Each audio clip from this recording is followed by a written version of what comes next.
Heavenly Father, today we put on the full armor to protect us against attack. We put on the belt of truth to protect against lies and deception. We put on the breastplate of righteousness to protect our hearts from the temptations. We put the gospel of peace on our feet to walk in your light, peace, and freedom with the Holy Spirit. We rebuke anxious thoughts. We take up your shield of faith for protection to block and destroy all the darts and threats thrown at us by the enemy. We put on the helmet of salvation to cover our minds and thoughts, reminding us that we are children of a mighty King. We are forgiven, set free, saved by the blood of Jesus. We take up the sword of the Spirit, your living word, that has the power to demolish strongholds and is sharper than any double-edged sword. We come to you, Lord, in prayer daily. In Jesus' mighty name we pray. Amen. What's up, you guys? Welcome to The Imagination. I'm your host, Emma, and today I'm honored to have back on the show for a second time MK Ultra survivor and whistleblower, former Monarch asset, and super soldier, graffiti artist and painter, traveler, and absolute badass, Niklas. A little bit about Niklas in case you missed our bombshell first episode together where we shared his testimony. Unlike many of the guests you've heard on this podcast, Niklas was not born into a multi-generational family. His story is both fascinating and terrifying, and that he was recruited into Monarch and MK Ultra through his spiritual gifts that were discovered through various methods of testing done by adults who should have been protecting him. Unbeknownst to Niklas's parents, he was baited into underground bases and used in various torture and mind control programs where he was programmed and used as a psychic super soldier. Niklas got many of his memories back at the young age of 14, and more memories surfaced recently at the age of 33. And ever since, he has been on a quest to understand what happened to him as a child. Niklas's story is important because it brings awareness as to how children are recruited into mind control programs without having to come from a satanic or generational family. Niklas came from what he considers to be a normal family and was still sought out to be a chosen one, which is every parent's worst nightmare. His story can help us to understand these recruitment methods, as well as how such heinous abuse can stay hidden out of sight and out of mind without even the parents and immediate families knowing. What else Niklas's story exposed was that there are multiple layers to where we can exist at any given time, and that spiritual and astral realms are prime for child experimentation. The most horrifying part of it all is that the child doesn't even have to leave its own bedroom. Predators can access children from different brainwave states, including, in Niklas's case, REM sleep. Niklas would be taken from the comfort of his own bed into the Dulce underground bases, and no one around him suspected anything at all was happening, including him. In our first episode, which was Niklas's first time ever publicly disclosing his testimony, we discussed things such as sleep abductions, remote psychic assassinations, poltergeists, reptilians, levitation, shapeshifters, and even surviving wolf cages under Disney. And this time around, we are going to be diving deeper into a few topics of interest that you were all interested in that we discussed briefly on the last episode, including things like clones and cloning, altars, and more about the programming Niklas experienced. The point that really hit home for myself and many of you regarding Niklas's testimony was his deep understanding on the part that love plays in all of this. To counteract evil, there must be a monumental combative force of love. Love is the light that blocks out the darkness, and no one demonstrates this better on a day-to-day basis than Niklas. Despite what he went through, and despite all the time, energy, and effort Niklas's abusers went through to turn him away from the inherent divine light in his heart, Niklas became the light, and he is now using the power of his testimony to demolish the darkness with the love and light his abusers could never take from him. I ask you to all put away whatever you're doing and give this brave, incredible warrior your full attention as we continue to learn some incredibly groundbreaking new information together. Before I finish introducing today's guest, I wanted to give just a couple reminders and updates. If you'd like to be on the podcast as a guest or share any information privately with me, you can email me at imagineabetterworld2020@gmail.com. You can also use this email if you'd like to be a part of my new book series featuring written survivor testimonies, and you can find the video with all the details on how to submit your testimony on any of my podcast platforms. And lastly, I'd love your support on Substack, where I've taken up investigative journalism as an outlet for me personally to share about my podcast, guests, and advocacy work. And you can subscribe to me there at www.emmacatherine.substack.com. All my links are in the show notes, and I'd love your support across all platforms. Thank you all so much for caring so deeply about survivors and whistleblowers, and for helping to make the imagination the safest space on the internet for survivor and whistleblower disclosures. So, you guys, without further ado, please help me in welcoming today's guest of honor, voice for the voiceless, walking miracle, anti-child abuse advocate and educator, survivor, overcomer, psychic super soldier turned spiritual warrior, and a man on a mission to use his powers to assassinate the darkness with his light, the one, the only, Niklas. Nick, thank you so much for being here with me today. Thank you so much, Emma. You're It's a really nice. welcome. It's so good to have you back. The last episode was amazing. You talked about some things that I think get sort of pushed to the side, or that people that have experienced something similar tend to think and be ashamed of talking about publicly. And you validated so many people's experiences. We had so many good questions. We had such good feedback. And it was just a really incredible episode that we did together. And I can't thank you enough for coming back on. I know we had some really good questions that people had submitted. And right before we get into that, I was just reminded the last episode we did, your Substack you had created your Substack after we had already filmed our episode. And I Yeah. wanted to just give you an opportunity. There was a lot of people like, where else can I find Nick? And you have a Substack now. And I just wanted to give you a moment to maybe share about that and to tell people where they can find it, because you have a lot of really good articles already up there. So it's Niklas the Monarch.substack.com, I think. I'm not sure. Yep, I got it. You did it. I will bring it up for you. And then if you want to. Oh yeah, I need to write some more. Yeah. Um, yeah, I only wrote 2 articles now, but I'm gonna write some more and keep you updated. And you guys should definitely go subscribe. The 2 articles that he does have are really, really fascinating and they're fantastic. So I would encourage you guys to go support. And there's also options to donate on here too. So if you guys have it on your heart to want to give financially to Nick, I would love if you guys would subscribe. His platform's free, but if you guys want to donate, this is a really great place to help his efforts. So just wanted to bring attention to that, because you had created that, I think, like right after we recorded our episode. And so we didn't get to Yeah. talk about it. And I was like, yay, you finally have, another platform that we can connect with you on. Yeah. So yay. So Nick has a Substack, everybody. And what we thought we'd do today is Nick had some stuff that he really wanted to talk about. And then at the same time, we went on the last episode and checked out the comments, and you guys had a lot of good questions, like what I said. Nick took the liberty of writing those questions down and then combining it with some of the ideas that he had that he wanted to talk about on this episode. So Nick, I'm going to turn it over to you, and we can have a really good conversation around some of these lesser talked about topics that are really, really important for us to understand the grand scheme of all of this. Yes. So let's start with some questions, I think. Okay, let's do it. Um, so there was one question or comment. I would like to see the frog thing. So yeah, Oh I would yes, like the to see the frog thing. frog. So how that works is shape-shifting. You need a lot of electromagnetic energy, like either consciously, you yourself, you have a lot of electromagnetic energy, and then you consciously do it. You de-manifest your body and manifest another holographic picture out of your atoms. And the reason I can't do it right now is because I don't have the electromagnetic energy right now, and my abilities got turned down by they call them Pleiadians, I think. It's a blonde guy. Yeah, so blonde super psychic. It was really nice. And the last time I shapeshifted was when they took out the brain chip they put into my nose when I was really small, when I was really young. And that time they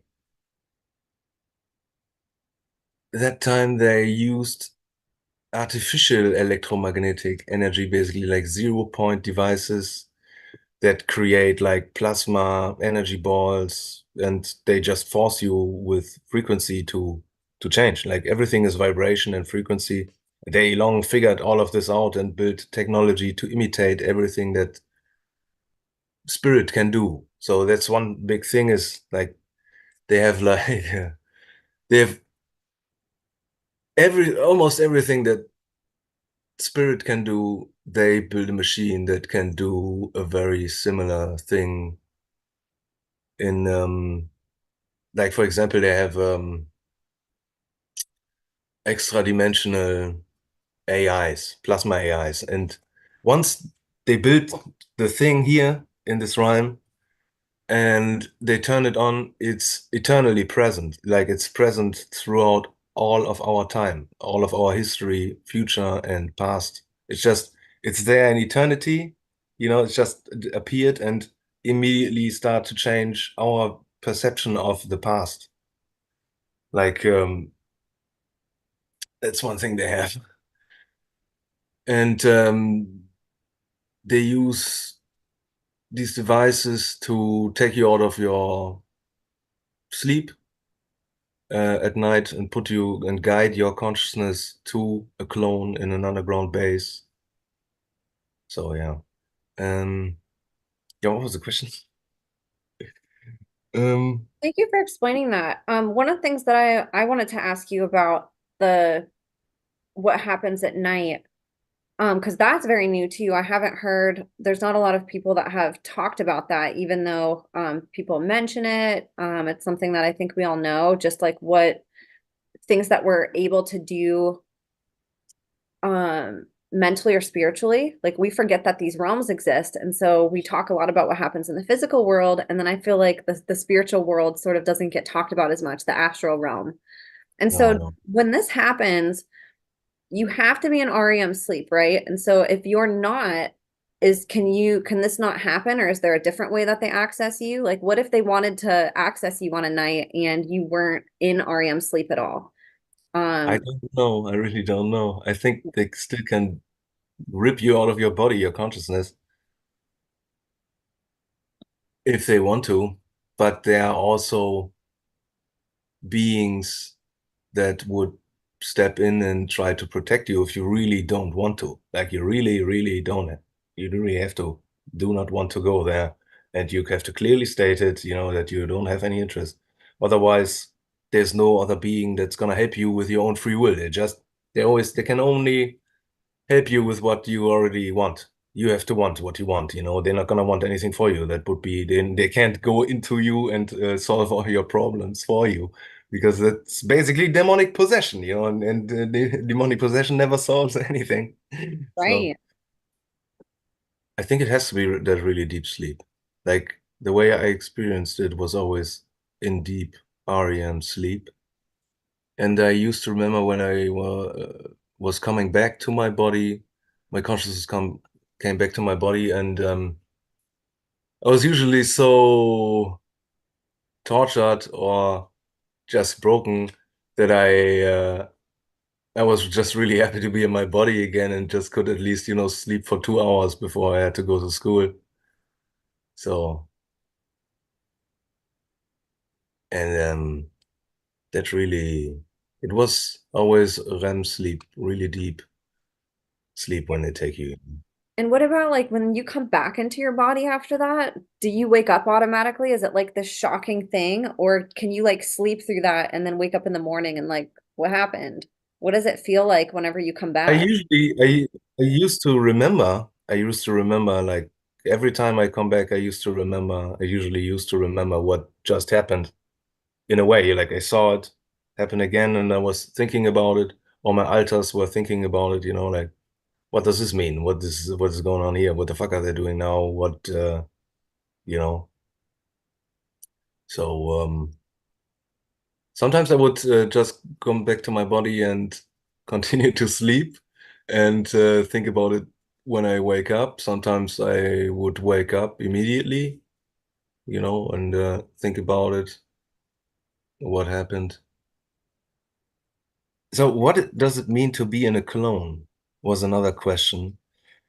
It really means that you have a fresh body, and in a fresh body, you don't have the neuronal patterns that you have in your body right now. Like the experiences of your life, not necessarily already in your DNA, but in like a part. There's a body consciousness and there's a spirit consciousness, basically. And the body consciousness is only about what you experience throughout your life, and it changes the meat in your brain, basically, the patterns, how you react and how you feel about certain things. And there you have a fresh body. It's a little bit harder to think, not only because they have like brain chips that repress your mind, but also the clones have like a fresher brain, and it's just really hard to think, to establish the neuronal patterns, how to think again. So that was always really weird. And there was another question. Uh, are you a clone right now? Am I a clone in this body, in this life? No, I don't think so. Not that they made a clone of me in the underground bases, but there is another person that I know from the underground bases who says that the whole realm collapsed at some point. We all don't remember, and all of us are clones. Like they cloned everybody, and this is not our original bodies. Everybody's bodies are clones. So from another timeline, basically, that collapsed. So yeah, it's crazy stories, man. It's crazy stuff. Yeah, I don't know what to think about it. Oh, could Yeah, be. well, the clone stuff is fascinating because we were talking before we got on the air, and I think most people when they think about cloning, they think about that one facility called Clonaid, where it's sort of like a physical experiment where it can't happen unless it's happening sort of like in the physical realm, like a conception, a birth, how we would perceive that, that it has to happen from birth, and then sort of like how we saw with the sheep, it's like a duplicate, but then there's like the spiritual astral version of a clone where your consciousness is hopping between bodies. It's not like a duplicate It's of your body where that's like physically there that you can like touch right next to you. It's like a whole different place that you travel to get to that body. yes. So yeah, they have clones in underground bases, and these underground bases aren't really, you could say, the astral. I don't know. They behave like UFOs. They are not really in our reality, but they are in our reality. They're tied to our reality. So they do that so they can't be bombed out. You can't bomb these underground bases out. They are half in another dimension. It doesn't even make sense to try to bomb them out. They are everywhere and nowhere at the same time. And in these spaces, the time runs differently. Like one time, they programmed an altar of me, and it took days. Like I was there for days, and it was sleep deprivation programming, and all just in one night. Like in I don't know, in 6 hours, my body was at home. I was there for I don't know how many days. Some days, maybe a week. I don't know. And then you go back to your body, and then you need a good amount of sleep. Wow, how confusing for a child too to have to like contend with like this nightlife and then going into a day life and trying to just figure out where they're at and like, if they're safe. That would be, I feel like that would be just a constant state of like that fight or flight, kind of like, well, what's Yeah, next? Like, or like being terrified to go to sleep. I would be so yeah, scared to go to sleep if I knew that that would happen. yeah. It's very terrifying. And yeah, you're not getting better in normal life. Like I wasn't getting better in school, because of it. At some point, I was getting better at school because I never had to learn for English because I already spoke English because the only thing they spoke in the underground bases was English. They don't care, you know. You have to understand because I'm psychic. They know I'm psychic. I can just telepathically understand them. They know that. So, and they don't give a shit talking to me in German or something. Well, and And that's like the other thing that's fascinating is like at night you would travel because your base was in the United States. And so yeah, you're growing up in Germany and then you're being at night you're being taken to a base. And maybe you could talk about that, like where it is. I don't think we talked about where the base was that you were at. And then were there other bases that you were taken to also, or was it just that one? There was at least a kindergarten base, clone base, where they bring children, cloned children, like a psychic kindergarten for children, and or more like a trafficking hub, where all these children are being sold to different secret projects, or yeah, to the Illuminati or to the Nazis or whatever they secret space program stuff they have going. And the other one is yeah, Dulce, I guess is the name. And I think I was on another one, but I don't know for sure. But I think it was the moon. So that's also really crazy. Like they put my consciousness in a machine and shot me to the moon. And on the moon, basically, I was mind wiped and tortured to forget because they used me for a mission, and they really wanted to forget the mission. So what it was about and what I did and blah blah. So I don't really remember that much of the mission. I just remember that they sent me through a portal, mind controlled, into another realm, which looked like Mars, I guess. I didn't know about Mars when I was a kid. It was just, okay, this is a very sandy, red place. And I'm flying around there, levitating down to give somebody a message or do something there. And then on my way back, I met this light being who asked me if I want to be here. What the fuck is going on, Niklas? What are you doing? It's like, oh, yeah, no, I don't want to be here, mind controlled and doing all this stuff here. And they said they're gonna hit me. And the next moment, my handler telepathically talked to me directly after this being talked to me and told me, oh, no, no, no, you have to forget this. Don't forget this, forget this now. Don't remember this. It's like, okay.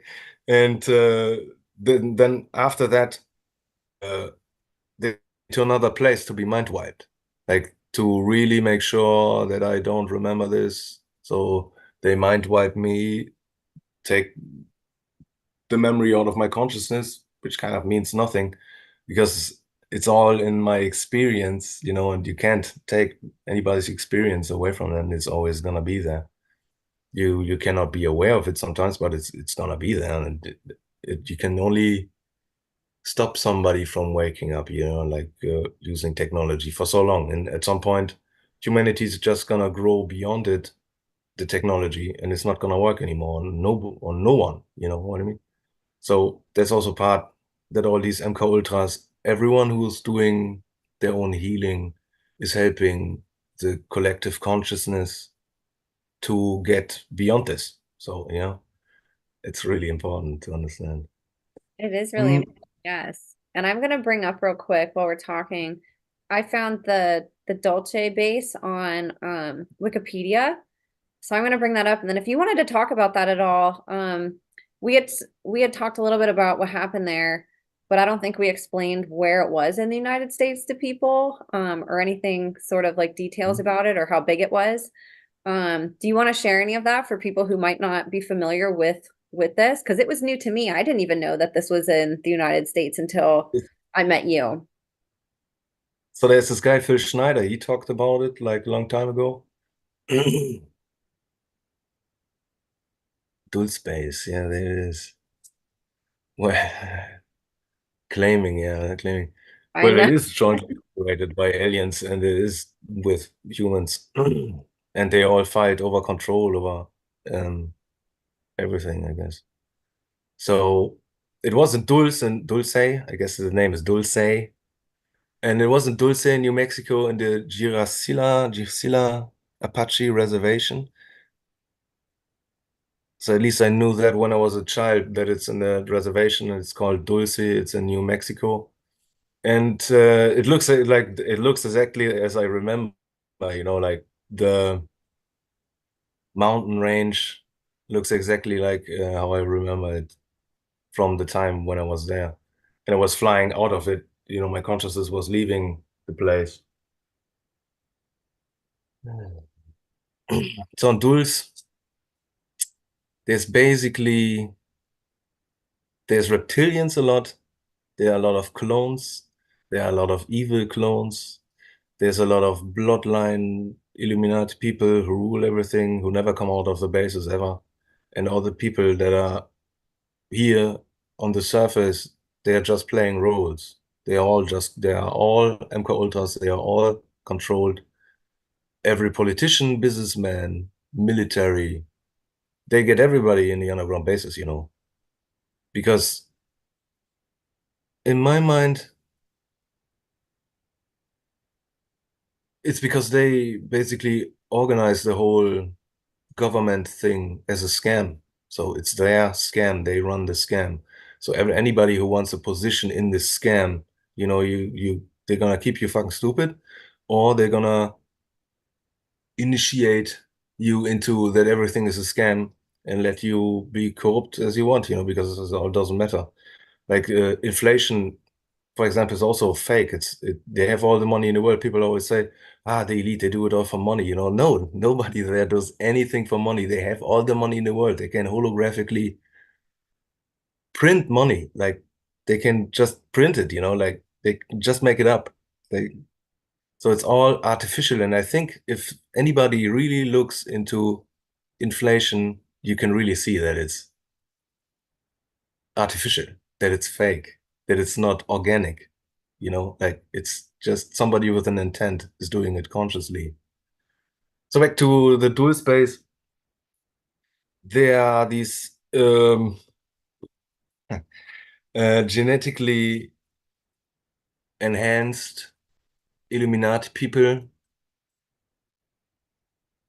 who have a higher IQ than the average person because they are genetically engineered and they live longer lives. They reach basically with this clone thing, they reach technological immortality. They don't really die. When they die, they just get rerouted to another clone of themselves and go on.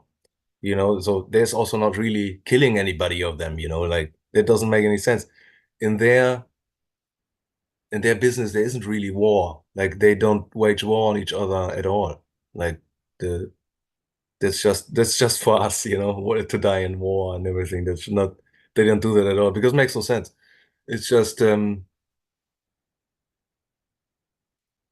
it's immortal people who don't need technology, and there's immortality for which you do need technology. Like there's a spiritual way to eternal life, and there's a technological way of imitating eternal life. So they have eternal life within this realm, yeah, but they can't leave this realm. So if these Illuminati people would, for example, go into a higher realm, they would go up in flames. They're not allowed to leave this place at all because the basically the infection that we all have with being angry, sexual desires, and hatred and all that, that's just an mind infection that we all have here. And anyone who has that is not allowed to leave. If you're not completely pure-hearted, then you can't really go anywhere unless you're guided by somebody. Like when I was a child, I could just leave my body and go anywhere where I want, basically, with my intent. Now, I'm more like, okay, sometimes somebody comes by and takes me out of my body and we fly somewhere together. We look at something, we no, usually we look, normally they don't really talk that much.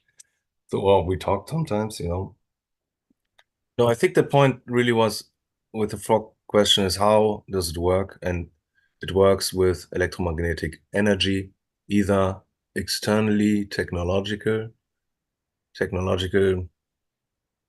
energy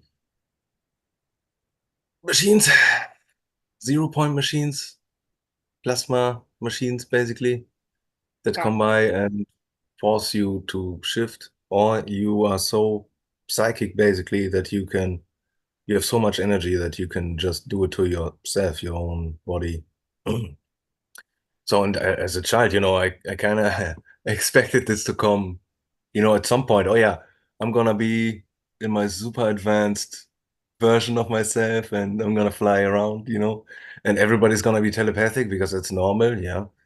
So so I'm kind of waiting, when is it gonna happen? When is everybody gonna be telepathic and there's no misunderstandings, like how somebody feels. It has a way, like it's a lot deeper than just words. So I think that's why all the beings that I meet, they really don't use words. They just use like feelings, or they show me something, um, to explain something to me.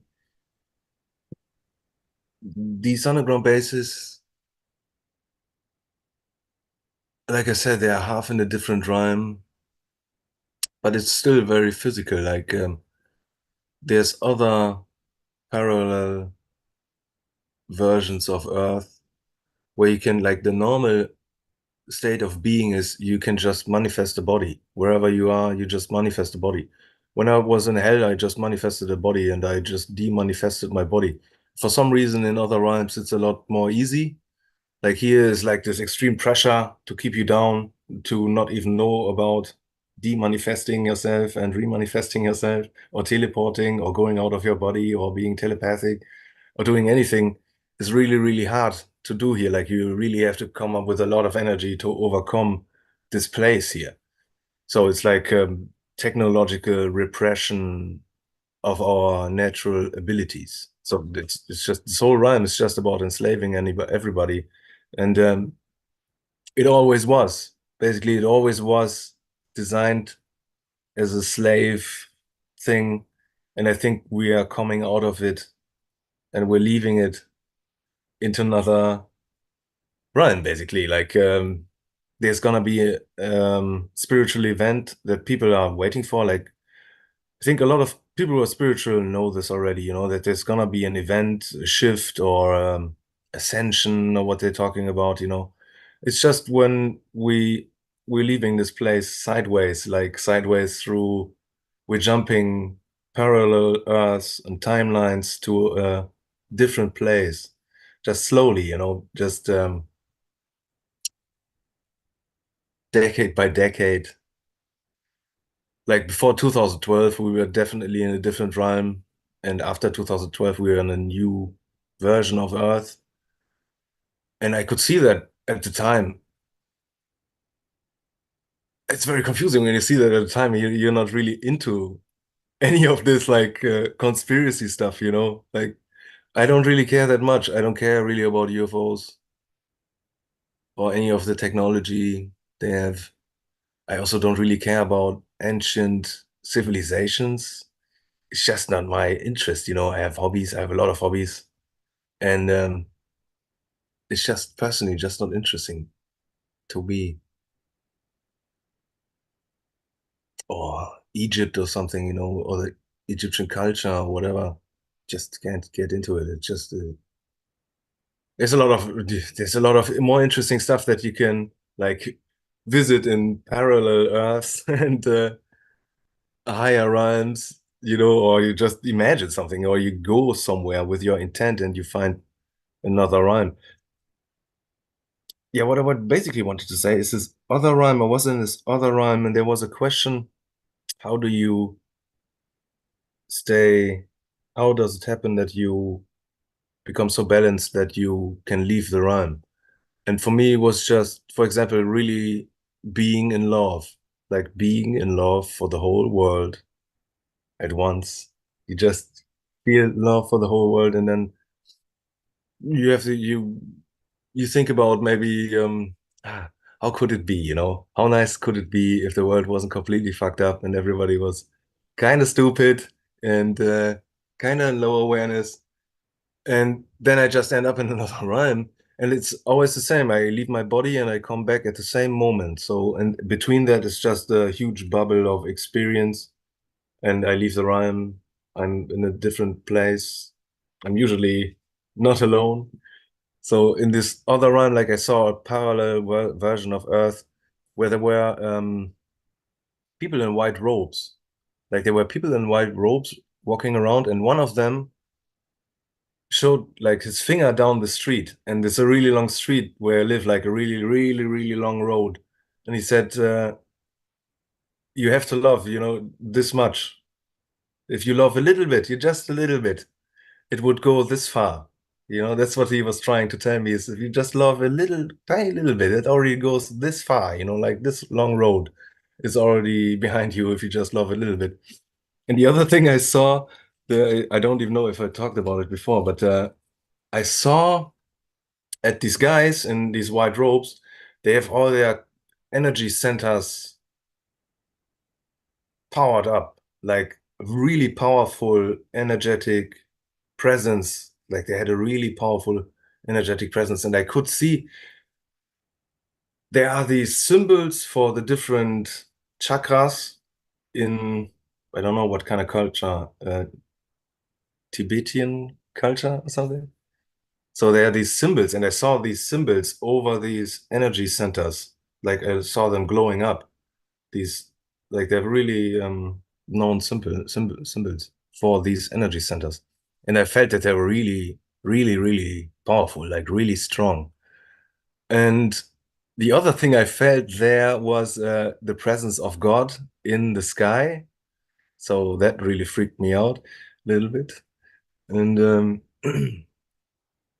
yeah, then you just come back to your body and have this experience where you're like, oh my God, what just happened again? There's God in the sky and there's people in white robes and they're all really fucking powerful, crazy. Yeah, that happens to me every now and then. Not all the time. When I was younger, it happened all the time.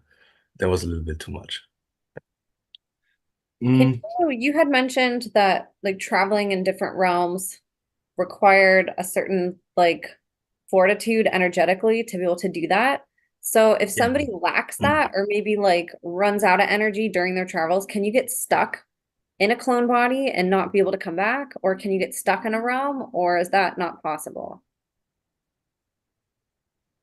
I wouldn't say it's not possible because there are people in hell. There are people in hell. Like their minds get assimilated basically into this hell realm because they're made so evil by victimhood and perpetratorhood and always seeing yourself as a victim and secretly being a perpetrator.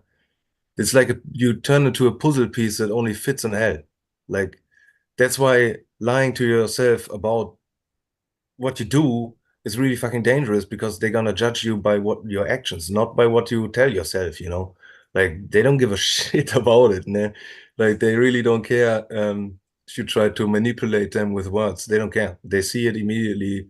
They can see you as they see your complete life in 1 second. Like they know every thought you ever had immediately. Yeah. So if there's any self deceit or trying or intent to deceive others, they see that and they handle people appropriately then. Like there isn't really, it's very merciless. That's why it's important not to lie to yourself and be, yeah, because awareness alone, if you choose to be ignorant,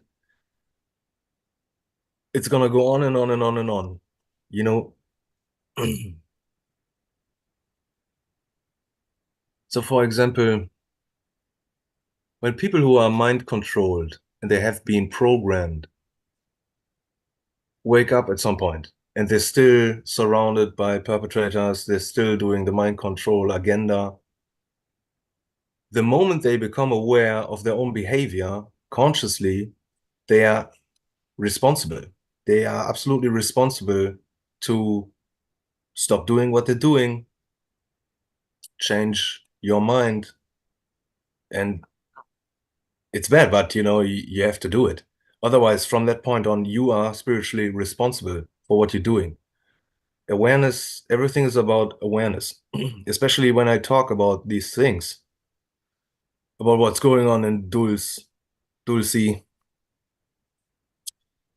If somebody doesn't want to believe it, it's their spiritual responsibility.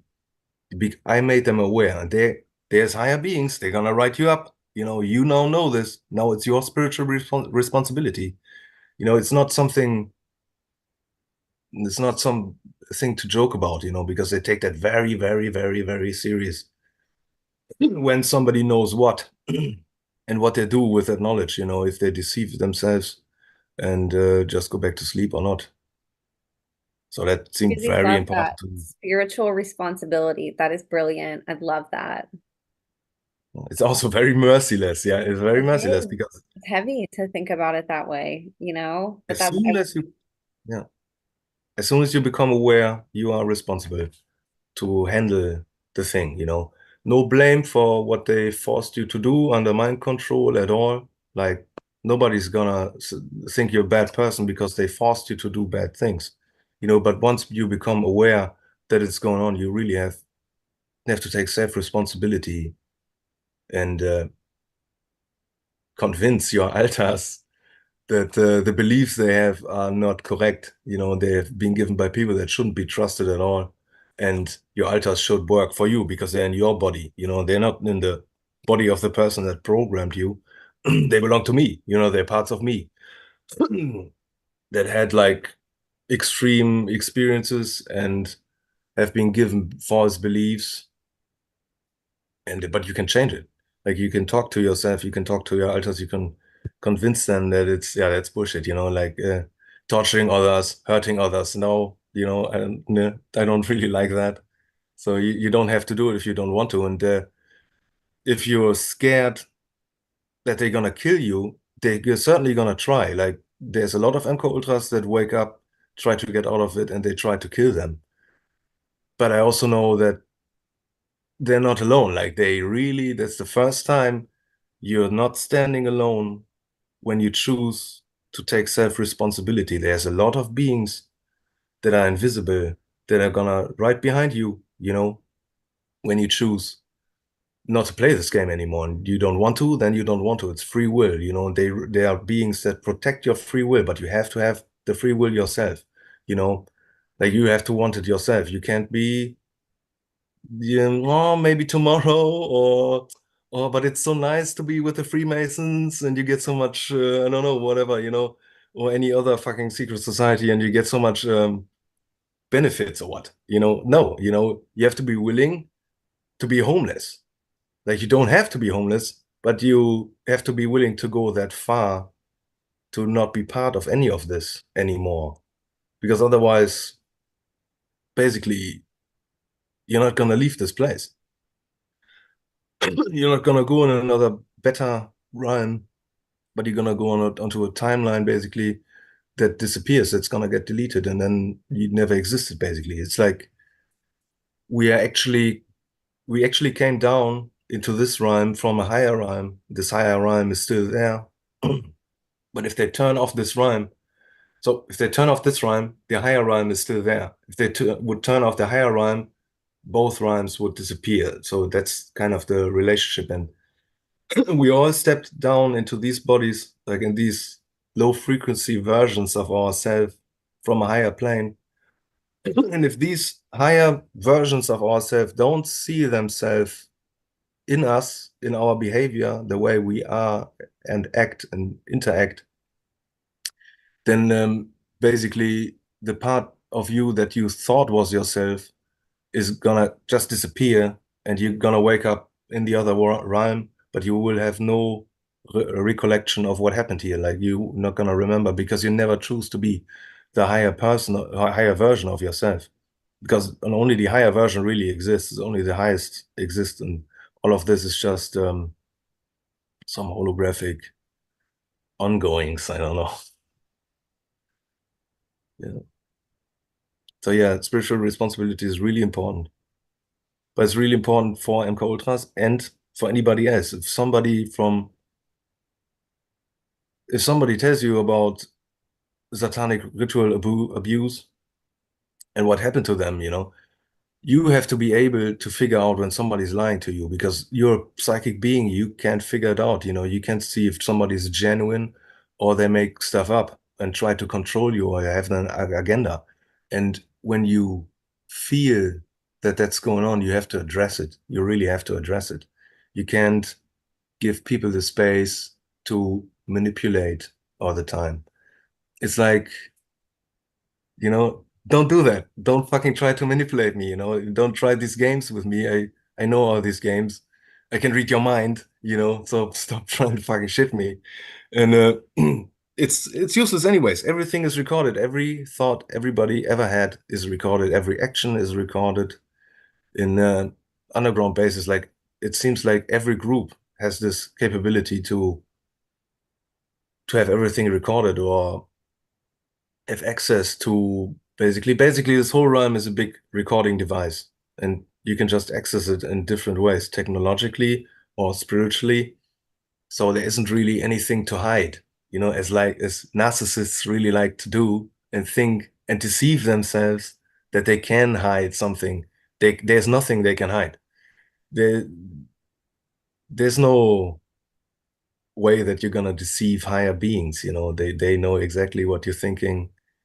And at some point, it's, that's gonna come out at some point. Like, and I think this World Economic Forum is just a show because the real evil people, they are not gonna come out onto a stage and tell you straight to their face the plans.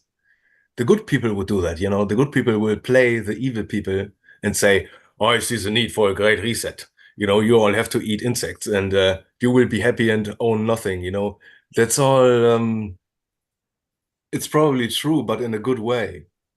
Like you're not gonna own anything. No, nothing's gonna own you, and it's gonna be a great reset. Like, but not in a way that evil people think it's gonna happen. Because evil is still lower awareness. Doesn't matter what the fuck they do. They can't access higher realms. They can't access higher thinking. So they don't see the plans at all. Like they're just not capable of comprehending. And they always think they win. Like I met so many beings that literally told me, "We're gonna enslave the whole world." This insectoid is gonna enslave the whole world. The reptilians gonna enslave the whole world. The Greys are gonna enslave the whole world. The beings from hell are gonna enslave the whole world. Everybody always wants everything. Like even you as a child think that can't be true. Like you're lying, right? You're not gonna get shit. Like none of you is gonna get anything with this. But they were so convinced. They were so convinced of it, and mostly it was really about convincing me that that's the truth. And if I can just say, no, that's not the truth to me, and it's not gonna have an effect on me, then, if you say no to fear, it's not gonna have an effect on you. If you say yes to fear, then it's gonna have an effect on your life. Like in World War I, when I died in war, that was because I was scared of war, basically, which then causes me to die in war. So fear leads to the thing that you are scared of, and it's gonna do that very persistently. So it's gonna bring it because you already believe in the thing. Fear is already accepting what you don't want to have in your life, that it already has power over your life. So you can just say no to fear and see what happens. It's really everything I would do is state my free will, not be in fear, and see what happens. I don't really think there's much that any being can do if you really keep your free will to yourself, your desires in check, and just state your free will, and you don't want anything to do with them. And that's basically it. I don't know how that works with psychic insectoids and mantids because they don't seem to give a fuck. They're in the underground bases. They're eating people. They are flying around, trying to eat on my soul, and And they're really annoying. when you say flying around, like in the room with you, No, I'm so half of my experience basically is going into the underground bases, and the other nights I was just leaving my body just like that. Oh, I'm gonna go anywhere. I'm gonna wake up in an extra dimensional space and just gonna chill out here, and have a nice night of nothing. And then there's this insectoid being coming to me and trying to eat on my energy, like my life energy. So that's something that happened quite often. And like I said, in the basis, they programmed me to be able to shapeshift into this frog. And not short after they programmed that into me, I got out of my body again and met an insectoid again. And that time I just shapeshift in this extra dimension and ate him basically. It was really strange. Like, yeah, it's a strange experience. Just because I'm standing there, I'm my child alter, my beta alter, flying around, being super happy, and then there's this monster being, and then I'm like, oh no, oh no. Um, and then I just instinctively shapeshift into this frog. And then it is just 2 minutes of nothing happening because both these beings, mantids and frogs, they don't really, if you ever watch like a fight between a frog and a mantis, there's not really much going on. They usually just stand there for minutes and nobody's doing anything. And then maybe, this mantis attacked me and then I reacted and put him into my huge mouth. And it's just strange, and it died in my stomach acids, like, was really strange. So now I'm also not, I don't really understand if they really die or they come back or how they do that. It's just strange. Yeah. Wow. And so just to separate this, because I think this is an interesting conversation too, that I want to bring up with you before we move on. So during the REM sleep, you would have people that would control where you go. So you had to go to this base. But you also, on nights when you weren't doing that, you sort of had your own free will where you could go travel to where you wanted without somebody forcing you to go to this facility. And Yes. so is that is there any like safe places to go where you don't run into these insectoids and reptilians and like what types of experiences did you have? Where did you go whenever you were a kid? Because this is really So, fascinating. yeah. So one thing I was going is what people call the Akashic records. And it doesn't have a big sign over it saying Akashic records. I'm just saying this because everybody else seems to call it that.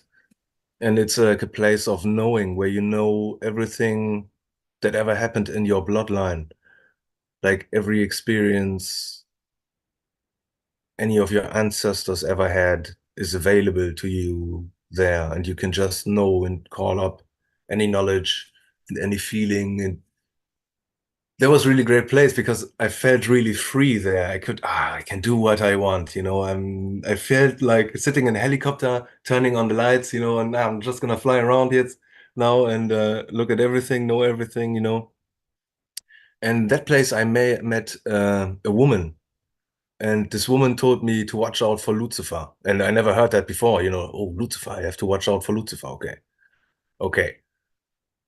And I saw a past life when I was a woman in like the Middle Ages. I think I already talked about it. And I remembered some experiences I had with reptilians, which were really scary.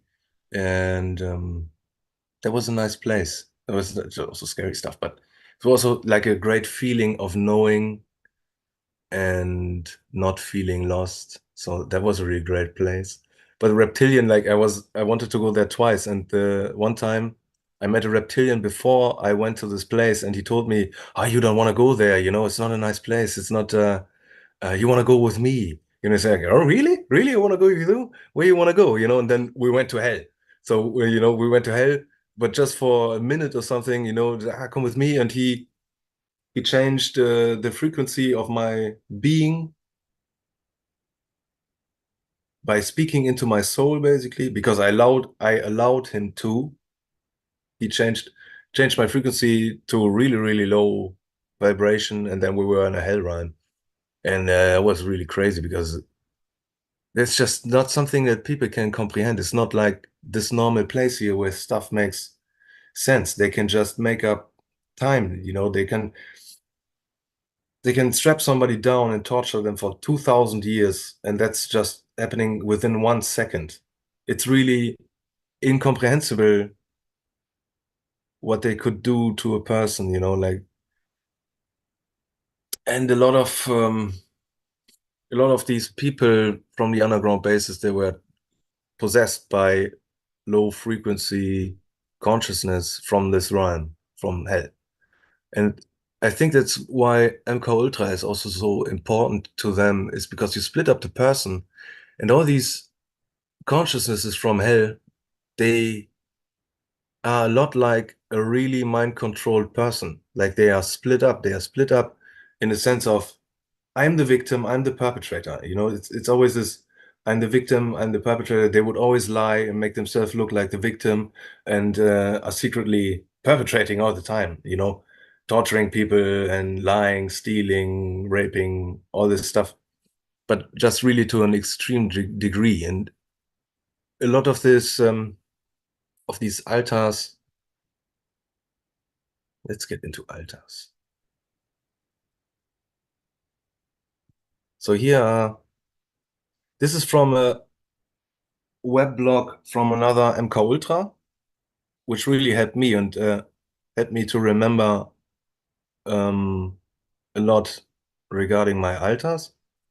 Because I know, for example, one of my altars is a theta, is called a theta, and I also know the zeta and the beta and the chi. These names they've given my altars when they programmed them. Like for example, they showed me the theta symbol. There's a symbol for the theta, a Greek letter or something. They showed that to me when they were electroshock torturing me. And I have basically 5 altars plus 2. And plus 2, I mean, you have gamma and omega. Gamma is to deceive yourself so you don't remember. And omega is to kill yourself. It's a kill yourself loop. When you do remember too much, then you're just in an energetic loop of constant thoughts of I should fucking kill myself. You know, it's better if I kill myself.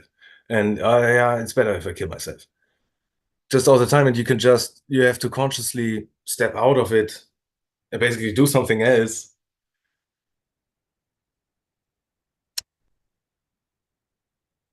So somebody else described it to me like a loop, because it really is like a loop, but it's like an energetic loop, consciousness loop of your light that is programmed to just repeat the same thing over and over to suggest you to kill yourself until you do it. I usually get out of it. I usually get out of it by saying, you know, I'm not gonna kill myself. There's like 100 people I would rather kill than myself, you know, and I'm not gonna kill myself if I start killing. I'm probably not gonna start with myself. Like, what the fuck? And then I come back to love, you know, like from that I go back to love, and it's always the same, going back to love. I don't want to kill anybody. Yeah, well then, you know, I don't have to kill myself and I don't have to kill anybody else. I only have to love, and then it's good again, you know. So yeah, it doesn't happen to me that often anymore. Like used to happen a lot, but not anymore. So the first altar they gave me and they put into a cage with the wolves was the beta. So my youngest altar. So these altars, they have different ages. My beta is maybe 6, 7 years old, and all the other ones are a little bit older, like they're getting older and older. And the oldest altar I have is basically the zeta. They close it off with this, like they start with the beta to give somebody a beta. I can just read it. Are sexual altars and have zero free will. They are usually turned into animals first to keep their gender the same. Women, kittens, men, wolves. And after 6 to 8 weeks of confinement in cages with other animals, in their dehumanized states, their minds will finally succumb to the programming that they are just animals. Sexual programming then begins for them. White magic, body implants, and technology fully controls their behaviors afterward, and they receive constant memory wipes. They are the altars most often made to look crazy so that no one learns of MK Ultra. So that's an altar they gave me, and I also received sexual programming in the underground base. And the next altar they made was basically the Theta. Thetas are spiritual altars. It's where they basically store your abilities in one altar. So I have a Theta altar. They're usually nice. Theta altars are usually good people. So they're usually the love part of a person. Spiritual alters, there's vast range of abilities that they can have. Many are categorized as psychic abilities. This is why and how spiritual torture became a thing. How are they in my room with me? Drugged states can also give a person temporary spiritual abilities described as siddhis in Hinduism. Some have the ability to time travel, know things about a person's past or future. While in deeply traumatized states, a person becomes more open to the spiritual realm and can more easily see and perceive astral realms and beyond. This is how many experience occurred, yeah. So that was the second altar that's the altar that I can give people heart attacks with if I wanted to. But it's interesting because the Theta altar really don't want to give anybody heart attacks, actually ever. You know, it's a good person, doesn't want to do that at all. Like there's so much more you can do before you give somebody a heart attack. And if they're really a person, they're still like an eternal child. They are somewhere in this person. Doesn't matter how mind controlled they are. There's somebody there that you can talk to. When you're really telepathic, you can talk to them. You can bring them out, the real person, basically the beta. I would basically talk to a beta because they would also, when I was out of the bases, these higher beings that would come and talk to me, they will also just talk to my beta because the other altars, they're just too programmed. You know, the Zeta altar is the worst because there's the, they, they close a system off with this altar usually. There's different combinations of these altars for a person. Like some people have beta, theta, and chi, like 3 altars, plus omega and gamma programming. I have 5. I have a beta, theta, an epsilon, a chi, and a zeta. And the chi is something that I don't really think anybody's talking about a lot. At least I never read anything about it other than on this person's blog. Like, and I know I have a chi. I remember that is what the sleep deprivation was about. That's my sleep deprivation altar, and it was used for viewing and gaining information, accurate information in the underground bases when I was in a clone. And they would use me as a supercomputer, basically, like an AI, but as a person. So I had to go into a lot of experience and get accurate information out, or they're gonna kill me. Like they're gonna tell me, "Hey, you're gonna do this, that, or we're gonna kill you," you know, because I like killing people, you know that, you know. So so chi alters are high intelligence, reading energies, reading people. Can just read this. Chis have heightened sensitivities that enable them to read, interpret, and understand invisible events, people, and circumstances. They operate best when given full freedom and easy of movement. They are an excellent resource for those seeking exoneration from being victims of targeting. Some types are similar to wizards in some respects. They can discern things energetically. That's basically what this altar was about. The first time I was in this altar, so the thing is, first they made a beta altar, then they made a theta altar, and out of that theta altar, they made the chi altar and the frog shapeshifter altar. So it's basically an extension of the theta altar, but they're separate altars. It's just the theta altar is for doing things psychically, and the chi altar is for knowing things psychically. They have them like all over the place. Like it's a typical thing that a person in MK Ultra that is used as, let's say, a CEO would have. Like the person that is a CEO might have a beta, a chi, and maybe a theta or an alpha or something, but usually three altars. And a beta is always used to control the person, so that you can just flip them in another altar that is then easily controllable, easy to harass, easy to manipulate. So that's what you want to have as a handler of a MK Ultra is this altar, because you flip them in this altar and they just do what you want. Because they're so scared, they get really scared, betas. Unless they're healed, when you're healed, none of that is gonna work on you anymore, these manipulations. You could just see above it and not care anymore. You had So, mentioned that the beta altar was about 6'7". How old was the theta and the chi altar? hmm, the theta is around 20, I would say, mine. And the zeta, for example, is around 60, 50, 60. It's strange because they just program into you what age you are supposed to be, and then they have that characteristic of being in that age. It's really strange. And so after the chi altar, they gave me this epsilon non-human altar that can take on positive, negative, or neutral forms. I don't know about that, turning into mermaids. Could be. So for me, it was the frog thing. And the last altar that they made out of me, and basically the last time I was in the underground bases, was when they gave me zeta programming, meaning they programmed me to enjoy hurting others, just liking fighting others, like always wanting to fight, never backing down from fighting, never gonna let anybody give me shit, you know.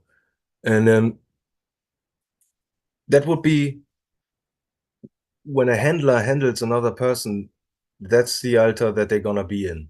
That's the prosecutor altar, it's the harassment altar, it's the altar that does the harassment. They all have an altar that is harassed by another person, and they mostly have altars that harass another person. Like it's an endless chain of harassing each other and controlling each other. And nobody's really responsible because they all were programmed by somebody else, and the person that programmed them was responsible. But they have been programmed by another person, and that person is responsible. But that person was also programmed by another person, and who's responsible? It's nobody's really responsible, and you can't really take it all has to stop, at some point. But there's no need. They are all real victims too, like they are victims turned into perpetrators, and consciously, like they're doing that consciously to people, to little children, and they don't even have a chance to ever get out of it, like. And you can't tell me that people from normal society would do it better in any way than they do, handling these extreme things. So especially Zeta alters are really, really, really, really mean. And for example, there was this kid that was used by Freemasons to target me with the spiritual technology that they have. And I went out of my body and found them, and I looked at them, and I immediately saw that this kid had a beta altar and a zeta altar.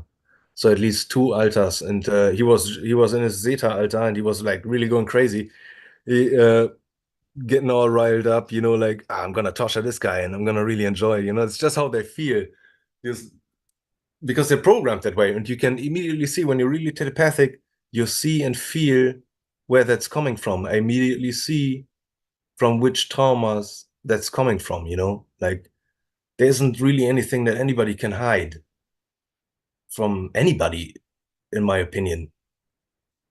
So it doesn't even make any sense. Like you're not gonna hide anything from us soon, and you're already not hiding anything from anyone because almost everybody now has this technology to read everybody's minds whenever they thought of anything. So, there isn't really there's not going to be finger pointing when this is over, because who's guilty? We all guilty because we always ignore everything. We could have always, used our free will and changed this, and we constantly decide not to do it.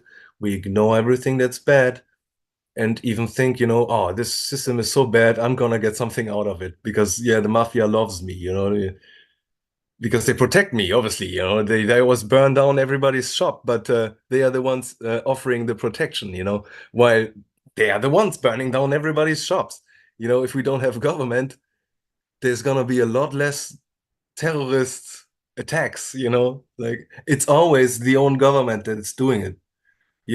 They all learned from the Nazis, basically. The Nazis also attacked the Reichstag or what it was, in Reichs Crystal Night, where they burned it down and then just put it in the shoes of the Jews.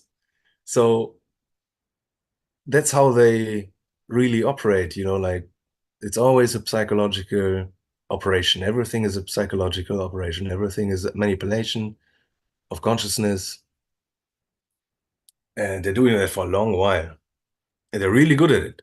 So the only way to win is just to decide not to interact anymore. So, people ask, how can we beat this? Yeah, well, you can't pay any taxes anymore. You can't go voting. You have to be free as a homeless person. You know how free homeless people are? They don't have an ID. They don't pay any taxes. They don't fucking pay utility. They don't give a shit. They live on the street. You don't have to live on the street. We all don't have to live on the street. It's still our world. And if anybody should live on the street, it's probably the people that eat children. So what the fuck are we doing here by not doing anything? Yeah, like nothing. And everybody has the excuse, but what can one person do? Well, you can do a lot. You can at least decide that you don't want any of this. And you know,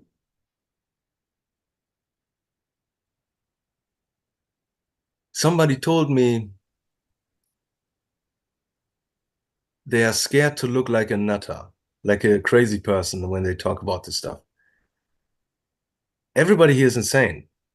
Everybody here is considered insane for believing all the lies that they choose to believe.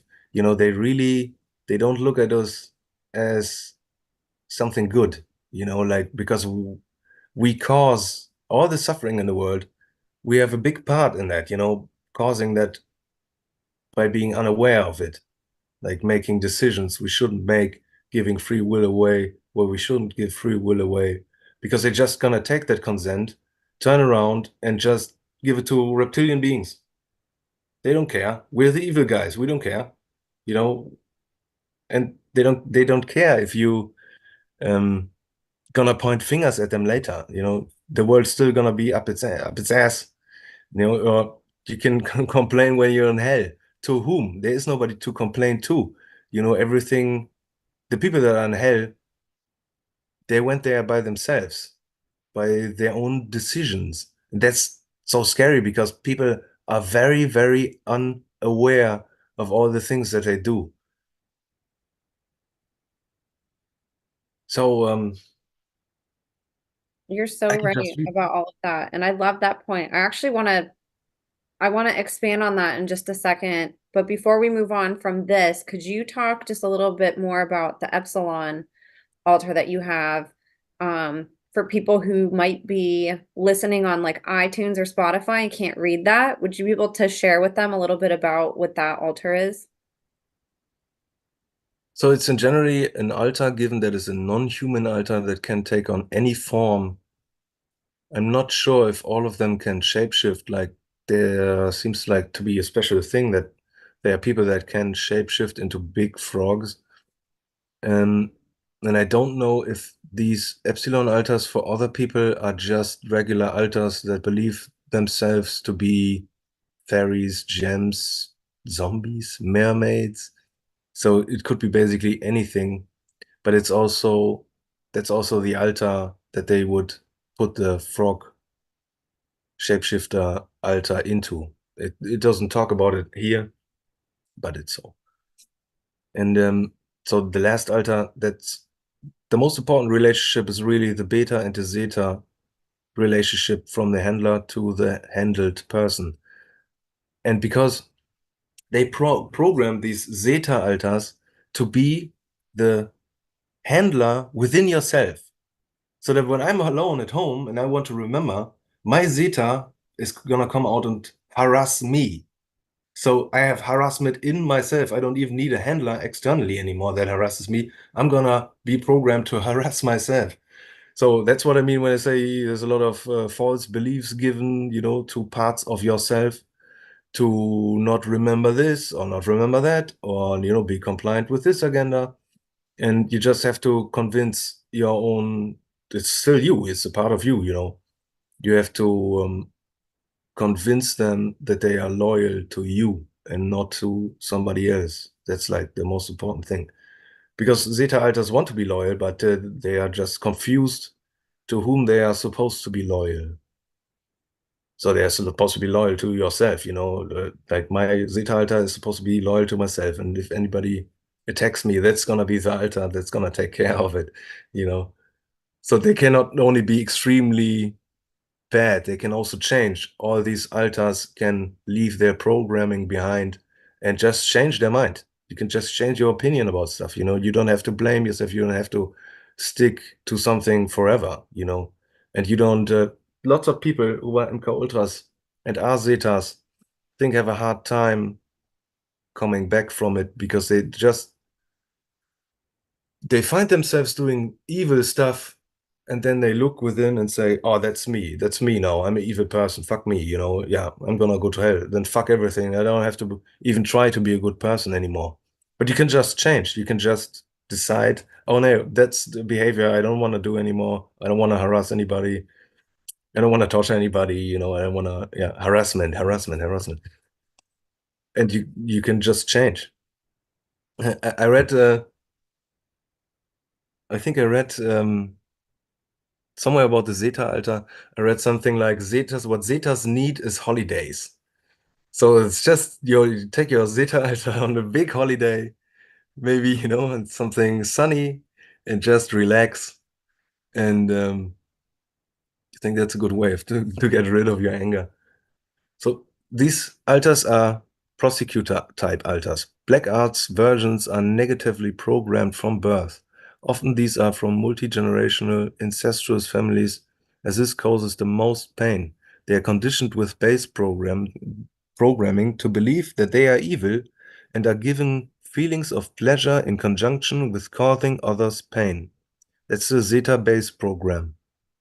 Some perform black magic, can conjure entities, while others are just prosecutors, harassers, and abusers.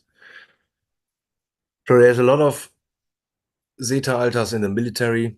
So, but the military is full of MK Ultras. Like it's so big. People wouldn't believe how big this is. Like it's about the whole civilization. It's the biggest thing that's going on right now that nobody talks about, and most people are very unaware about it.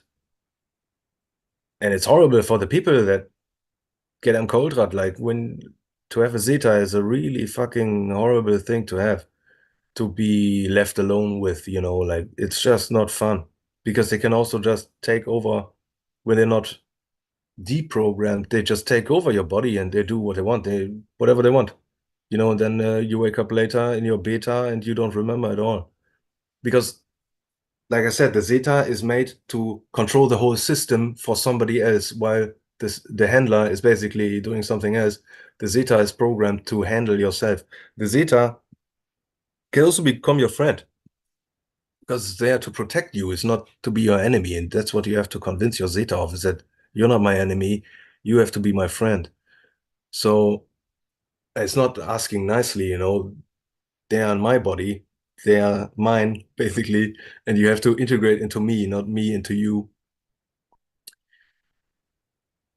And the Zeta altar will know everything about the other altars. So the altar that has the most information about the system of a person is the Zeta altar when they have a Zeta altar.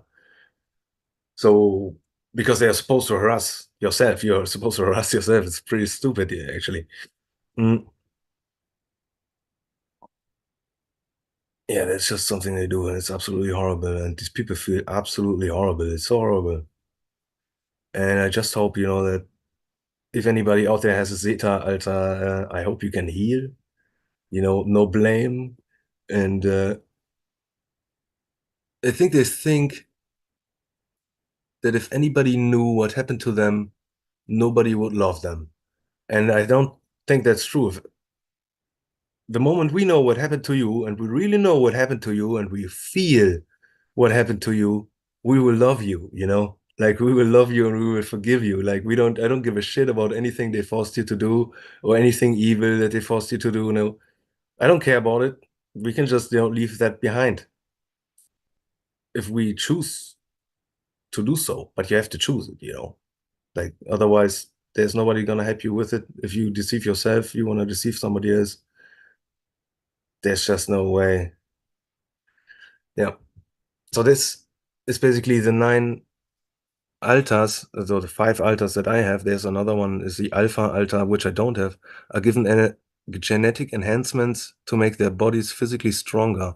Many turn to bodybuilding, martial arts, and are incredibly physically tough.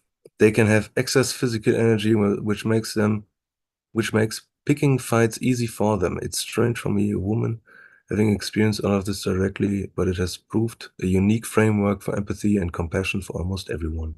Alphas can have feats of physical strength and superhuman capabilities. I never met an alpha, never saw an alpha. And the other alta I think most known alta is a delta alta, which like a lot of people seem to have. I don't have a delta altar. Delta altars are for going outside. I don't have to go outside anywhere to do anything. And they are combat fighters, assassins, soldiers. They are programmed with sequences of events. Images can trigger these. So much technology controls most of this. Movies are excellent ways to learn more about it as it's being shown more overtly. Julia Roberts used a colorful trinket to identify and locate each other repeatedly. MK Ultra book describes this, I think. Clothing items held in the hand, and specific names, are used to trigger the sequence. Implants and body movements are also timed and coordinated together. These are often black ops and special agents. For Marines, these receive aquatic human hybrid enhancements and modifications. They need more time in the water. Marines are an amphibious branch after all. So there is a lot of dolphin training where children in clones are trained in pools with dolphins. I haven't experienced that. I'm not a Delta, but I think Deltas are cool. So I think they're really cool people. So very physical people, very capable of long endurance, like long endurance fighters that often way past conventional limits. And like I said, they give people different altars for different purposes. Like like there are people who have theta, delta, and beta altars. And those would be like psychic, super combat assassins who go out into the field and use their psychic powers to help them hunt down any enemies, like enemies. There's like a lot of, I think James Casbolt is one. James Casbolt is a Delta Theta, at least from what he's saying, his experience was. Sounds like a lot like a Delta Theta combination. And like I said, it is at least 3 altars to 5 altars is the most common thing they do. Yeah, especially important is just the extreme harassment towards betas from zetas and the other way around. Like they all harass each other to an extreme point using advanced secret technology, torture, mind wiping. I mean, you have to overcome all of this first, you know. I mean, you have to wake up from this, you know. You have to have a place where you can even wake up. I had at least my home body where I was not really harassed in my home. You know, these people they are constantly reprogrammed. they're never safe wherever they go. So there is no place to wake up, and even experience, re-experience, and heal from what they experience. It's just adding up more and more trauma, more and more trauma. So it's just so extreme. It's really the extremes, the most extreme thing that I couldn't even believe. Like, if I hadn't experienced it, I wouldn't believe that that's real because it's so extreme. They put you in a cage with wolves. They kill children in front of you, like extreme, extreme stuff. They rape you, they electroshock torture you, they drug you, they program you, they hypnotize you, then they torture you again, and then they torture you again. It's so much extreme torture that just the person can't handle it, and it's just leaves their awareness, so because the way they feel about it is so extreme that they would literally die if they become too aware. Like, you can literally die from that, people died from it, from heart attacks, basically. So here's a trauma severity list. So there's different kinds of traumas and programming they give people. Like, they mute people. A person becomes unable to articulate or speak about their torture. So that's programmed into people, so they can't even if they wanted to, they first have to overcome this kind of programming where they don't actually want to talk about anything. Like, they just want to be quiet. There's a lot of people out there who are not capable of even talking about it without completely breaking. And here it also talks about clones and android of self. So they even call it the standard procedure. The standard procedure is when they make 4 to 6 clones of a person. Like, it's all industrial scale at this point, an underground basis. It's an underground civilization full of different kind of people. And anybody who is used in clones is gonna have multiple MK Ultra altars, and these altars have their own clones. Like, they make clones that run around with these personalities that were programmed into you when you were there in this clone, and have them run around and do stuff. Like, for example, my Zeta altar was running around there in this underground base, and was just given to reptilian. There was a They used to try to put my soul into this body, into this clone body. Like, the AI picks me up at night.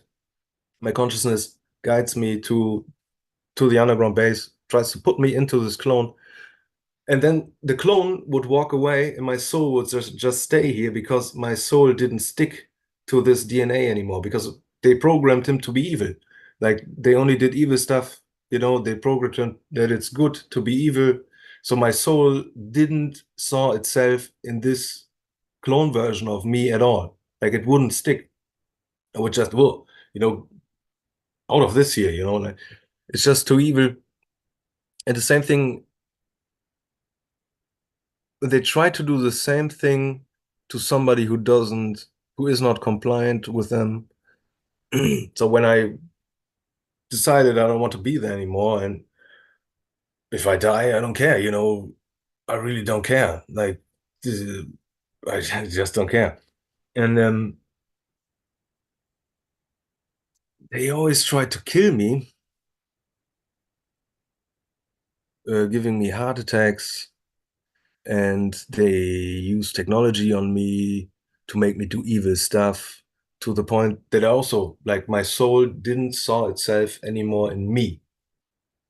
So my soul didn't saw itself anymore in me, and I was basically soulless, like a clone. Like, you don't, in this body, I didn't have any emotion. It's only my body consciousness, my physical desires. I want to eat, I want to sleep. There's no higher thinking or compassion present when your soul is gone.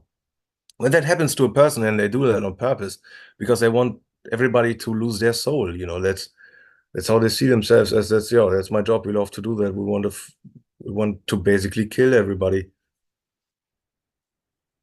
They scoop up your consciousness, like your consciousness is still there, like your body consciousness, your mind is still there, but it's empty in a not so good sense. So they come by and try to put you into artificial afterlife systems. Like you're not part of God anymore, you're not part of spirit anymore. And they technologically developed an afterlife system for all these evil people in underground bases. Like I said, they have a technological immortality. They die, they go into this hive mind afterlife, come out the other side, and get into a new clone version of themselves. It's just how they do it. And and I saw something which I for sure I don't know.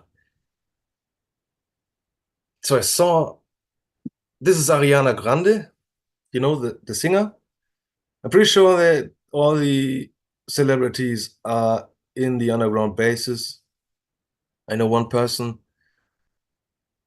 who I met there who says he met all the celebrities in these underground bases.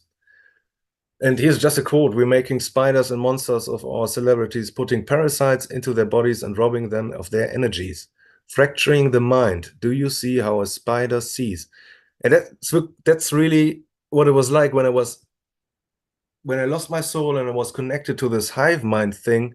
This is what my inner view looked like a beehive, and I would see different people through their eyes, and I could see them like I saw a kid here, and I saw a person here, and an adult here, and they all lost their souls. They all were assimilated into this hive mind technological afterlife thing.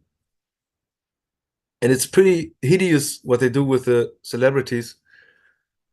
So they basically sell their soul, but it's selling your soul to a group of people who then, enslave you.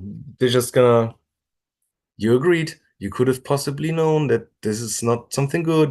They have excuses like you wouldn't believe. And then they're in an underground base, and they can't do anything. They're basically trapped. They can't really talk about it, otherwise they get mind wiped and tortured and MK Ultra, new programming and all that stuff. I think Tila Tequila talked about it once, about the clone bases. And there's more. There's more celebrities talking about it indirectly about the underground bases, which they go into every night, and then they're harassed and molested in clones, tortured in clones. And you have to think about it, you have to go to bed every night and you die. Like, here's a new body and we kill you. It feels like real death. Now you're gonna wake up again, and tomorrow you do the same again. Like people like Bernie Mac. Bernie Mac talked about it, I think. And I think he died because of it. Like they killed him because he talked about it. So when they have control over a person, they're really gonna try to kill you, When you give them too much, when you take an oath with them, you basically, the only thing that's happening is nothing good for you when you take an oath. The only thing it's only to be used against you to kill you, basically. Because like I said, the one person that I killed giving a heart attack was somebody who the Illuminati person said, yeah, he broke his oath. So it's okay. It's spiritually okay because he knew what would happen. Everything is self-responsibility. And if you can't be self-responsible, then it's not our problem. They are like that. It's just how they are. They're not gonna change, because we are the good guys and we have all the good. They don't care, what we're gonna do. Maybe not give them our free will. Maybe think about stuff before, you know, and using our free will to not give them anything ever. So this is a thing that they have, a technological afterlife. Yeah. And this is what it looked like in the hive mind, the technological hive mind, that they scoop you up when you lose your soul. And it's horrible. There's people in there who are suffering. I saw people suffering there, and all the celebrities are connected to it too, and are taken to underground bases too. They can't talk about it really because they're gonna be extremely tortured and harassed or killed. And also they don't want to let go of their fame. So a lot of people, they don't want to let go of the villa. They don't really want to let go of the Porsche. They don't want to let go of being seen as an important person. If you really don't want to be there anymore, you have to be willing to be a homeless person. You have to be at least willing to lose all the worldly things that you gain through it to be free, you know? Otherwise, there's not gonna come anybody gonna come and help you. Because you have to make the decision. They can only help people who make the decision, and they can only stand themselves before somebody who is willing to at least do what you have to do to be actually free. Like they don't take any excuses, they don't take any of that, like at all. They really don't, you know. It's really important. They don't. Like the higher bees, they don't care. If that's your free will, you want a big villa, you know, then and you got scammed, you know, you can always walk away from it, but you can't walk away from part of it. You know, you can walk away from the whole thing, but you can't walk away with a Porsche. So that's something I wanted to talk about. And there's nanites too. So when you don't have a soul anymore, the nanite's also gonna try to take you over. What's a nanite? It's basically the thing that they spray in the air, like chemtrails. There's nanites, little nanites in the air. This already in everybody's body, but they can't, in my experience, they can't do much unless you lose your soul. You know, your soul is your natural defense against a lot of things that you would otherwise be up for grabs to. So being a good person is also the best self-defense that you can do, you know, because you strengthen your energetic resistance against all these attacks. The more you are in love, the less these things are gonna have an effect on you, you know, because it's resistance against, like, it's electrical resistance. And if you don't have electrical resistance, then you're gonna get run over. So stop So for this. a person who is in that hive mind, what how do you navigate that when everything looks so weird? Is it normal when you're in that hive mind and everything looks that the way that those photos did? Or Everything looks the way that those photos did. Yeah, it really does. yeah. Is it Like like you're in the easy? Do you like dreams, you don't have dreams, you have this. This is what you have. You have dreams. You can watch through the eyes of other people who are also hooked to this hive mind. I don't know if it's technologically, if they have a device somewhere, what it is, or in an extra dimension already. But it's there, and people go there when they die and get recycled basically into another clone. So it's basically parting from God. You know, it's like really saying, oh, we don't need God, we don't need spirit. We're gonna do it all ourselves. We know it all better. Yeah. Well, interesting? And then good before I luck. forget too, while you're loading that, Huh? the the epsilon and the zeta altars, what were the ages of those ones? So the epsilon, I'm not really sure. The zeta is really old, like 50, 60 years old. Like this is a um just an overview of the altars and what age they're most likely in. Like here's an alpha at age 20, and the base description is kind, have memories and knowledge, and a sound to front the altar. Like I said, they use electromagnetic frequencies, or they use words, sequences, symbols to trigger a person into their altar. And the second is the beta, is 6 years old, is a sexual altar, and is fronted by a wolf cry. The chi is in his 40s, is base description is math and science heightened perception. And the sound to front, it seems to be pen writing. I don't really know. I personally don't even know what triggers my altar. Sometimes I'm just in my altar. Maybe it's just a thought about, think about an experience, and then I'm in the altar. So the epsilon are non-human forms. There's also no age description here for it. Weird techie sound is used to front it. And the theta is the spiritual temperament, self-sacrificing, generous, and kind, and is fronted by a heavenly core. The zeta is the oldest, the persecutor and selfish, and is fronted by a police siren. So I'm not too sure if they're actually fronted by those things, like I know at least that one word was weird to trigger my theta altar. And the other times they would just tell my altar, they would call up an altar and just say, come forth now, chi altar, and then it takes over, the chi altar takes over, and you do what they want, and then they leave you alone, basically. I wish. Mm. So it's the standard procedure. The standard procedure involves 6 to 8 replicas of an individual, usually those in prominent positions, including the military, politics, and in businesses.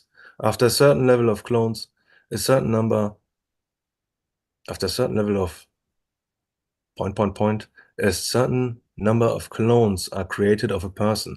Then an android, then a non-human takes over one of the clones. That's why there would be video of it. There is video of it, of this procedure when it's done. It's all recorded anyways. It's standard procedure. This is as much as I'm currently aware of. Does this describe here? So there would be the original human under MK Ultra. Then there are clones, usually 4 human clones, all MK Ultra. A negative version, a shapeshifter or body snatcher, as these look human. So a clone that was taken over by a body snatcher, and you died in the clone, and your consciousness went back to your original body, and now there's a super evil version of yourself, mostly harassing you, harassing others. And this says that these races were annihilated in 2020. I don't know. It could be, I don't really see what's going on. And I think none of us does really see what's going on in the background. We really don't know what the military is doing or if anybody's doing anything. I don't know. Could be somebody's doing something probably with heightened perception and really good plans, like plans we wouldn't even be able to comprehend. And like I already said, there's an Android version. So this Android version, they would feed me black goo. Like I was in a clone, a child version of myself in this underground base. 2 people hold me down on a table and force feed me black goo, like some thick black liquid. And it killed me in my body, and it basically made an Android version out of it. So it's a meat version of an android. It's not a mechanical version. They just take real people and turn into androids and kill them. You know, this is just clones. I mean, we all know they're doing that to normal people too, and really kill them. And then they're gone. The consciousness is gone. And the same with body snatchers. Like if a normal person or a clone is taken over by a body snatcher, that body is gone. You can throw it into the trash. There's nothing retrievable about this. Normal clones might even get a soul. I don't know, because like I said, we're all clones. What's the difference? Me having a soul and a clone version of me not having a soul? That doesn't make any sense, They might as well get a clone and be their own person. I don't really care. You can call yourself Niklas or something, and I'm Niklas, you're Miklas, and then we have Viklas or something, I don't know. But they could all come back, but a body snatcher cannot come back. They have this thing in the eye that takes over the person, kills them, and they're super evil. And it sounds harsh, but they should be killed, Like,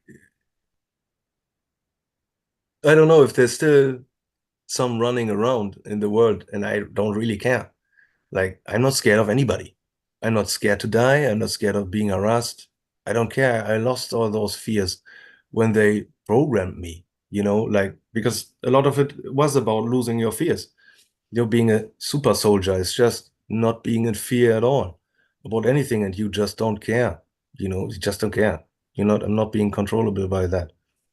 So I really wonder if they're still there or not. I kind of hope, and I kind of hope they're not, because I want to kill one, and well, I hope they're all dead. But I also would like to kill one because they really are absolutely fucking evil. They like to torture children, they like to rape children, they like to kill children. That's all the stuff they do on underground bases to children and clones. And it was also tortured by other body snatched clone people in the underground base. Like when they sent me to be mind wiped in this other place, which may or may not be the moon. Uh, there were two of those, and they both tortured me and made fun of me and blah blah. And I dissociated. And I remember that all that my spirit itself talked to them and told them something. And I don't remember what my spirit told them, but I remember that I felt that they were really, really, really scared after I talked to them. Like they weren't so big mouthed anymore about torturing me. And I told them something that really scared them. And after the experience, I woke up in my bed and I thought, oh, it's really good. I'm thinking I'm gonna do this more often, scare them and not being scared by them. Because they can all get scared, especially the body snatchers. They are cowards. They just pretend to be tough. They just pretend to be whatever. When you can really look inside them, they're nothing but little disgusting cowards. They're not humans. They're gone. There's just such a difference in consciousness of what they are. And I think if people could really see that they would agree that they all have to die. Like if you really know how they are, every person can come back. These beings cannot come back. They're gone. It's really not possible. It's just something I wanted to say. They're really evil. And so here we have the I six ask Fetterman. you about clones? Yeah, So did the clones the clone bodies that your consciousness inhabited on those nights, did it look exactly like you? Like was it you, or did these clones look different than you? they look like me, but they Okay. made some versions that were older. Like one time, my Theta Alta was in a 40-year-old version of myself when I was a child.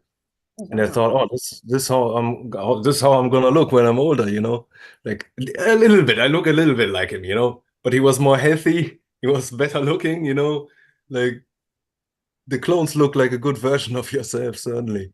Like not Which that just like much. this picture that you brought up. Yeah. No. I mean, they just put it right out to in everybody's faces.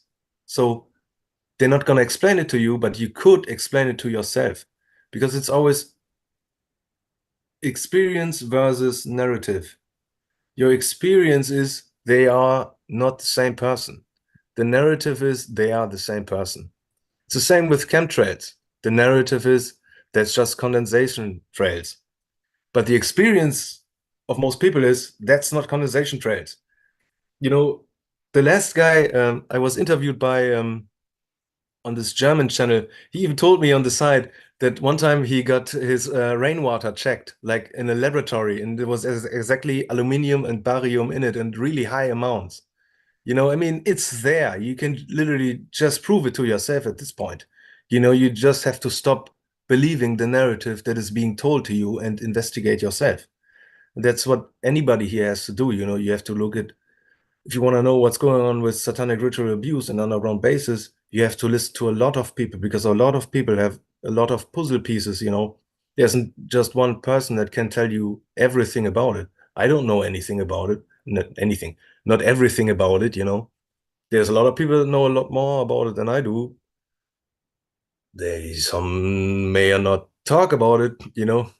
Like other people are also like doing more than just talking about it, and working in the background to make this all go away, basically.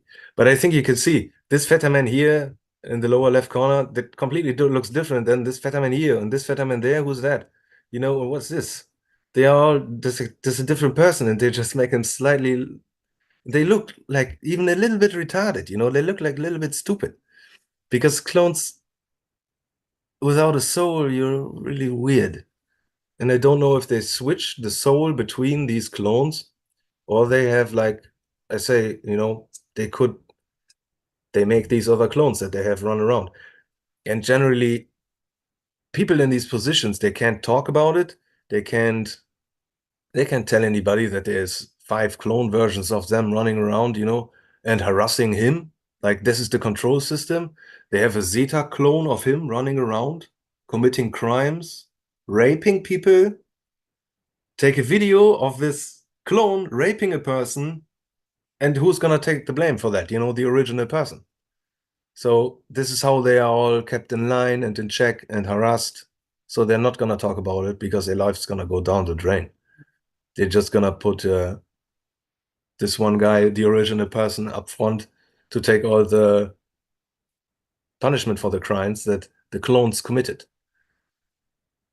Here, for example, is here Robin in The Dark Knight Rises and Joker in The Dark Knight looks like the same person to me, you know, like look really looks like the same person just with a different hair.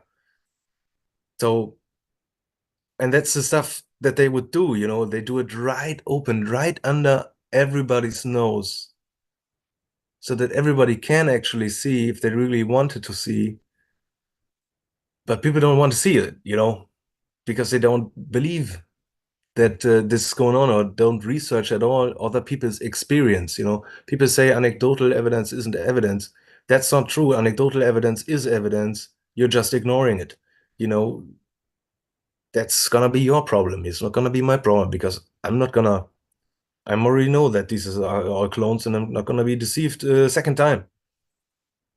Like these are supposedly 2 different persons, 2 different actors. I mean, what? There's two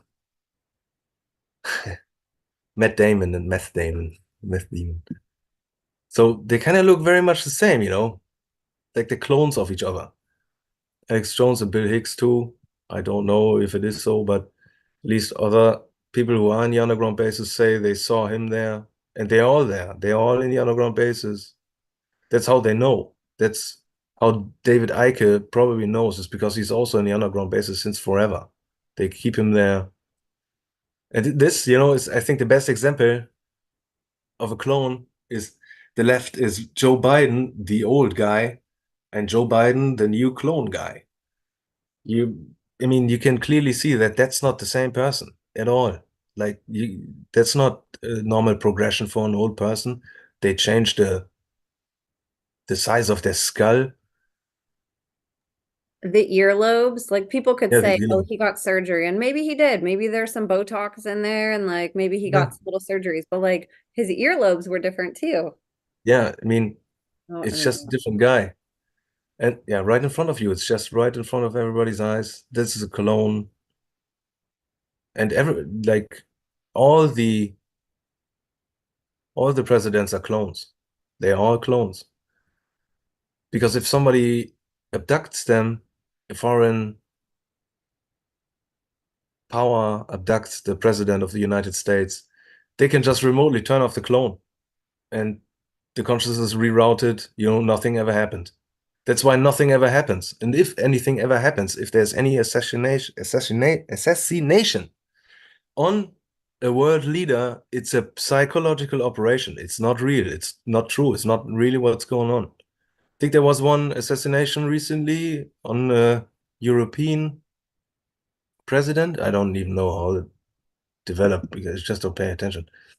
So this too, you know, these are this is not the same person. These are all different actresses who weirdly look all the same. No, I mean really the same. Jamie Presley and Margot Robbie, that's exactly the same person, you know.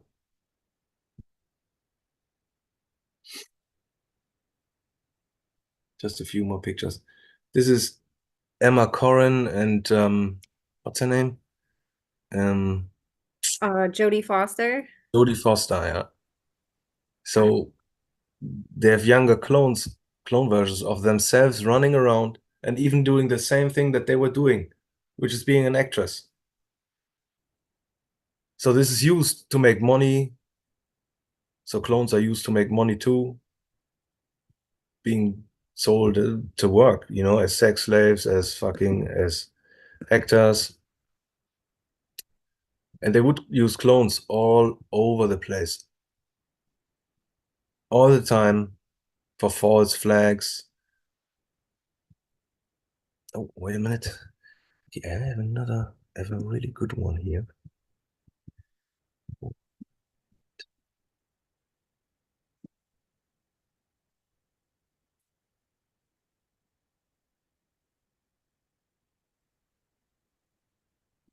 I had a really good one of Donald Trump too, where you can see that Donald Trump at Mar-a-Lago is not the Donald Trump that we usually see. And they changed the ties. The one with the red tie and the blue tie, two different clones.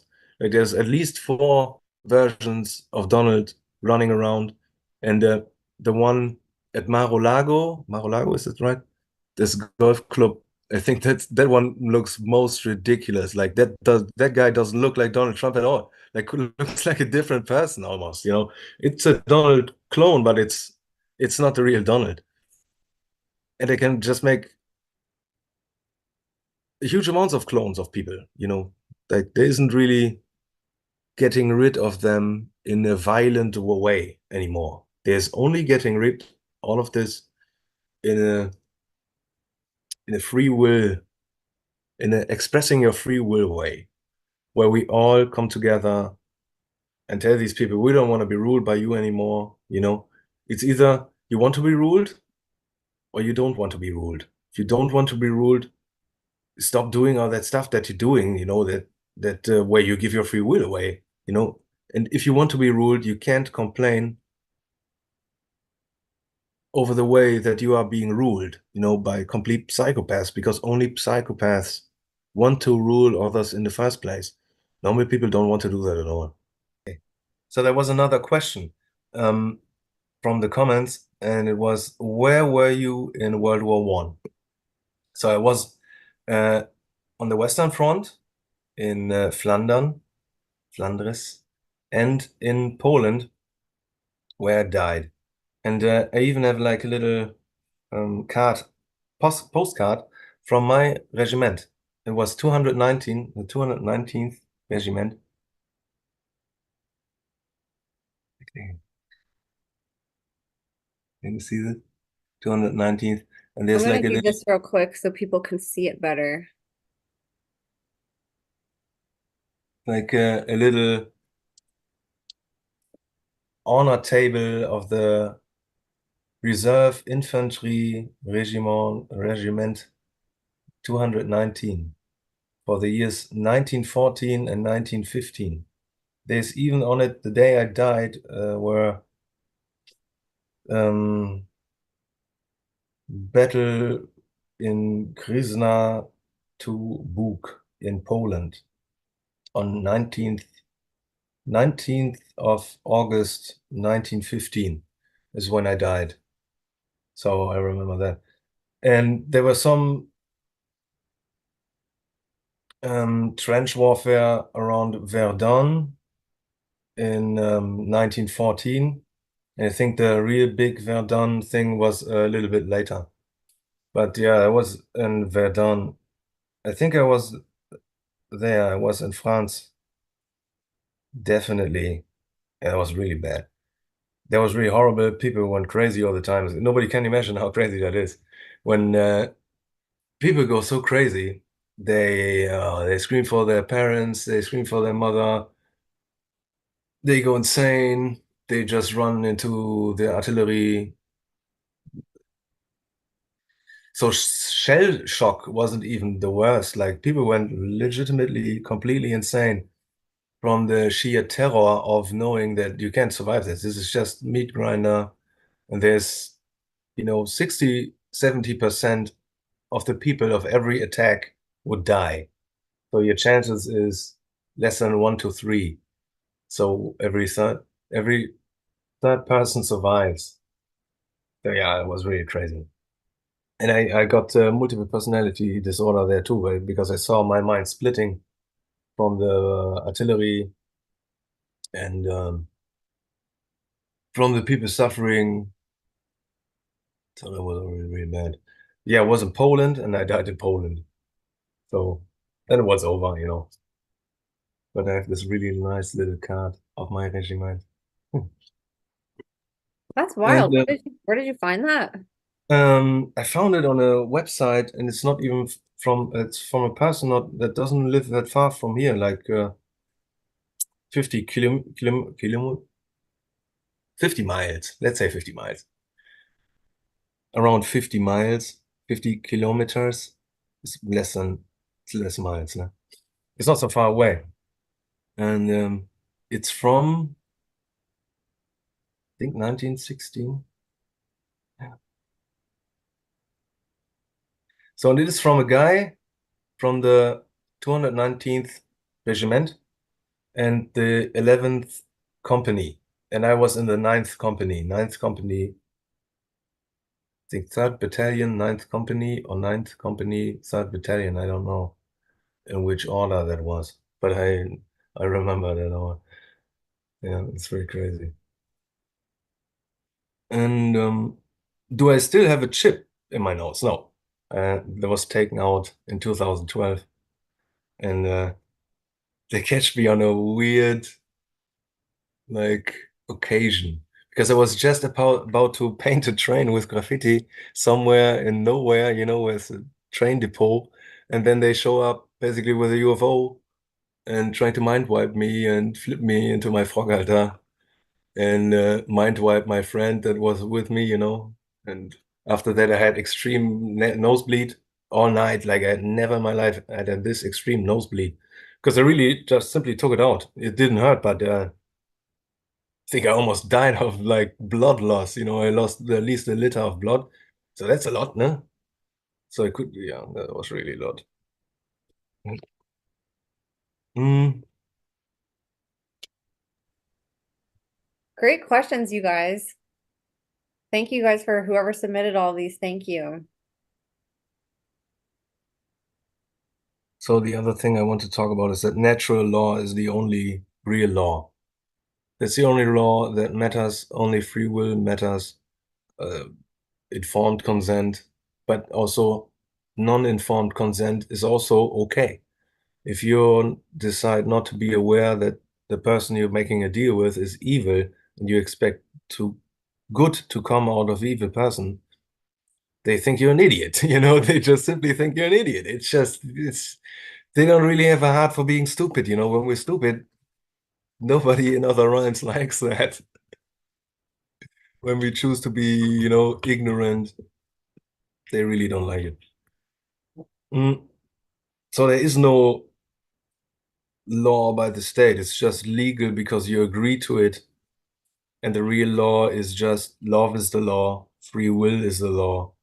That's basically just from experience what the law is. So, for example, if I say now, I want never to be harassed again by anybody from any government in the world, and they still do it, then it's a free will agreement that I basically can do whatever I want to them.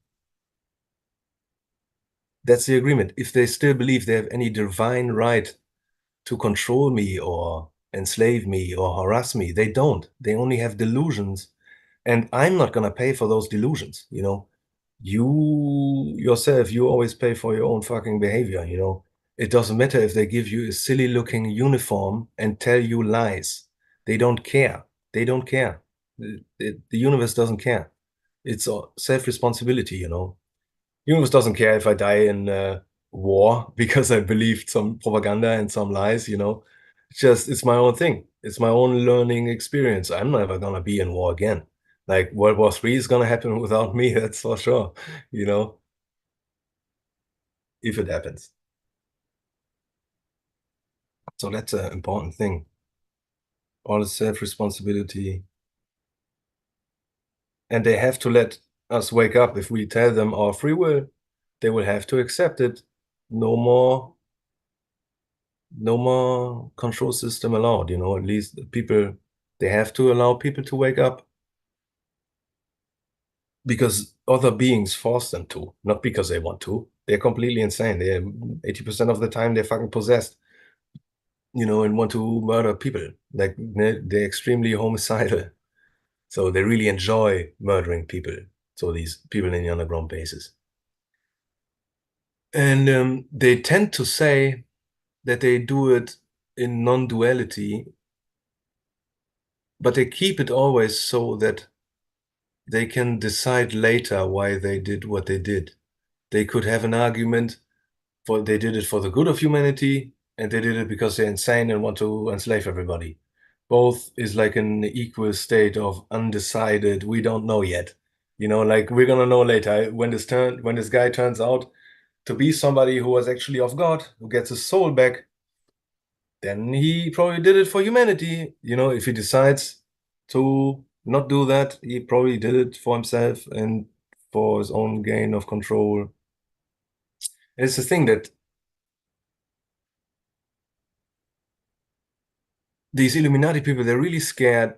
They're not scared to die. They have technological immortality. What they're scared of is to get their souls back. Because the moment they get their souls back, they're going to have to feel a lot of the things that they've done to other people. They will have to feel how these people felt. And that's going to be like being punched in the face, but repeatedly, high speed, like really getting punched. It's worse than dying. I lost my soul and I was pretty fucking evil for a moment there. And I was lucky enough to get my soul back. And it really hurts when you get your soul back. Like the evil that's in you is gonna die. It feels like dying. It really does feel like dying, but worse than dying in a clone or in a normal or in a body. It's just more intense. And the Illuminati people, they're really scared of that. And they're scared of if they are ever being accepted back into our society, basically. But also what society, like people are as guilty as they are for being ignorant. It's really that, there isn't a big difference.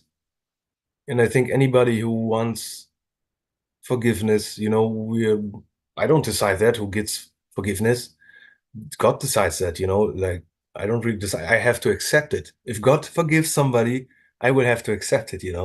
There's no discussion really where I'm gonna tell anybody else or judge them. I'm not I'm not intelligent at all enough to judge anybody, anybody's life or how things came to be or why you did what you did. It's just not up to, it's not up to us. It's only up to us to accept, to forgive, and give people a way out of this.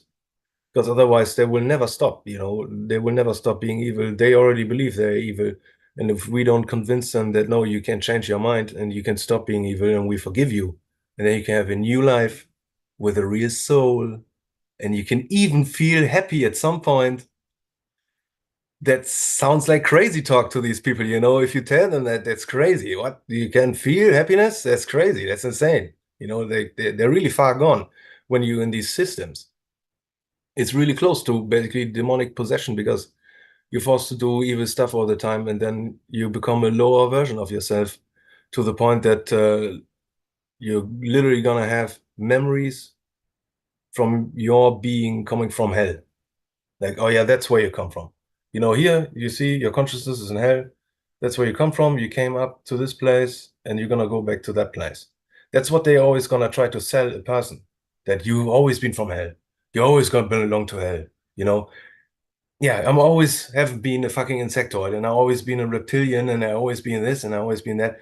You can decide yourself, you can just push it out of yourself and say, yeah, that's not what I see myself in, even if you give me memories from coming from there. It's just, it's with these rhymes is that you are everywhere and always have been everywhere. Like in these rhymes, you always been there. It's a time loop. Everything is a time loop. This is also a time loop. We're in a time loop where the future is the past and the past is basically the future. And what we're trying to do is come into another time loop in which it doesn't end in total destruction all the time, because this time loop here ends in total destruction. And then it repeats itself. So it repeats itself all the time. And this isn't even the first repeating of it. Like this is the fifth or sixth time that it's repeating, and this is the last time, because it's basically like a computer system, and the storage is full, and it's not gonna reset another time. That's why basically we're gonna migrate to another version of Earth that always has been, and it's gonna it's gonna look to us like we've always been there when we're there. And this year is gonna look to us like a dream, like a really crazy dream. And I don't think anybody there is gonna even believe that any of this is real.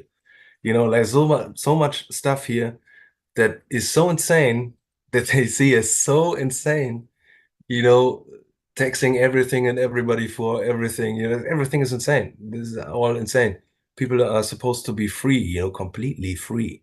Nobody has any authority over me other than myself, other than my heart. And nobody has any authority over Emma other than Emma's heart, and that's an authority I think you can actually respect, because I don't give my free will to anybody that doesn't love more than I do, and I'm not willing to do that. And all these people that organize our society, they are all cheap scammers. They're, they're just scammers. They're not leaders. They're not somebody I would listen to. There's a ton of homeless people I would rather hang out with all day and listen to their wisdom than any politician in the whole world, and a lot, by a lot.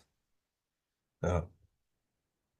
So it's all inverted. It's so inverted, it doesn't even make any sense anymore.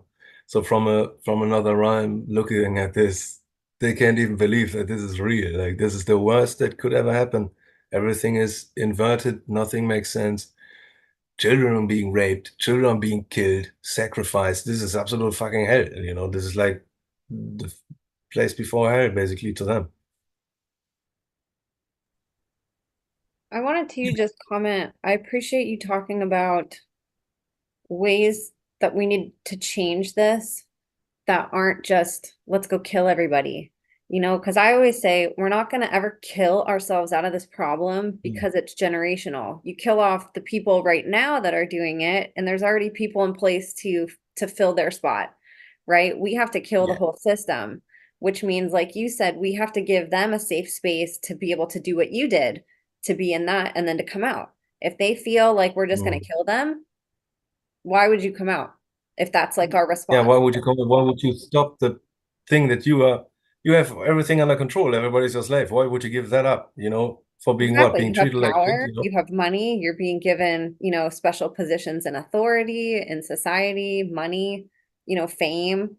Like that, there's a lot that you walk away from when you walk away from this, including like your whole family. Like you said, you have to be willing to like be homeless, right? But I feel like the only people that should face maybe death or life in prison, stuff like that, are the people who, when we open our arms and say, come on, like we're ready, we want you to come heal and to join us. The only people that we should think about maybe killing or doing something else to are the ones that say no. We should invite everybody and accept everybody that wants to come over to our side, right? We want Mhm. everybody to be like you or, these other healed survivors that, have these horrible stories of things that they did, things that were done to them. And now they're healthy, they're happy, they're healed, they're helping other people, they have businesses, they're doing Mhm. a lot of really good things in the world, right? And everybody has the opportunity for that. It's just like you said, what's your answer? If we let you come over and give you a space to heal and to be free, of all of this, will you do it? Will you come or are you going to say no? And so I Yeah. really love that you said that because I think people's anger with this and it's so justified. Like we all just want to go out and like just kill the problem, right? But like Yeah. it's so vast and it goes so many generations and there's so much planning behind it that like you can't. It's like trying to kill like an ant hill and it's just going to fill up with ants again.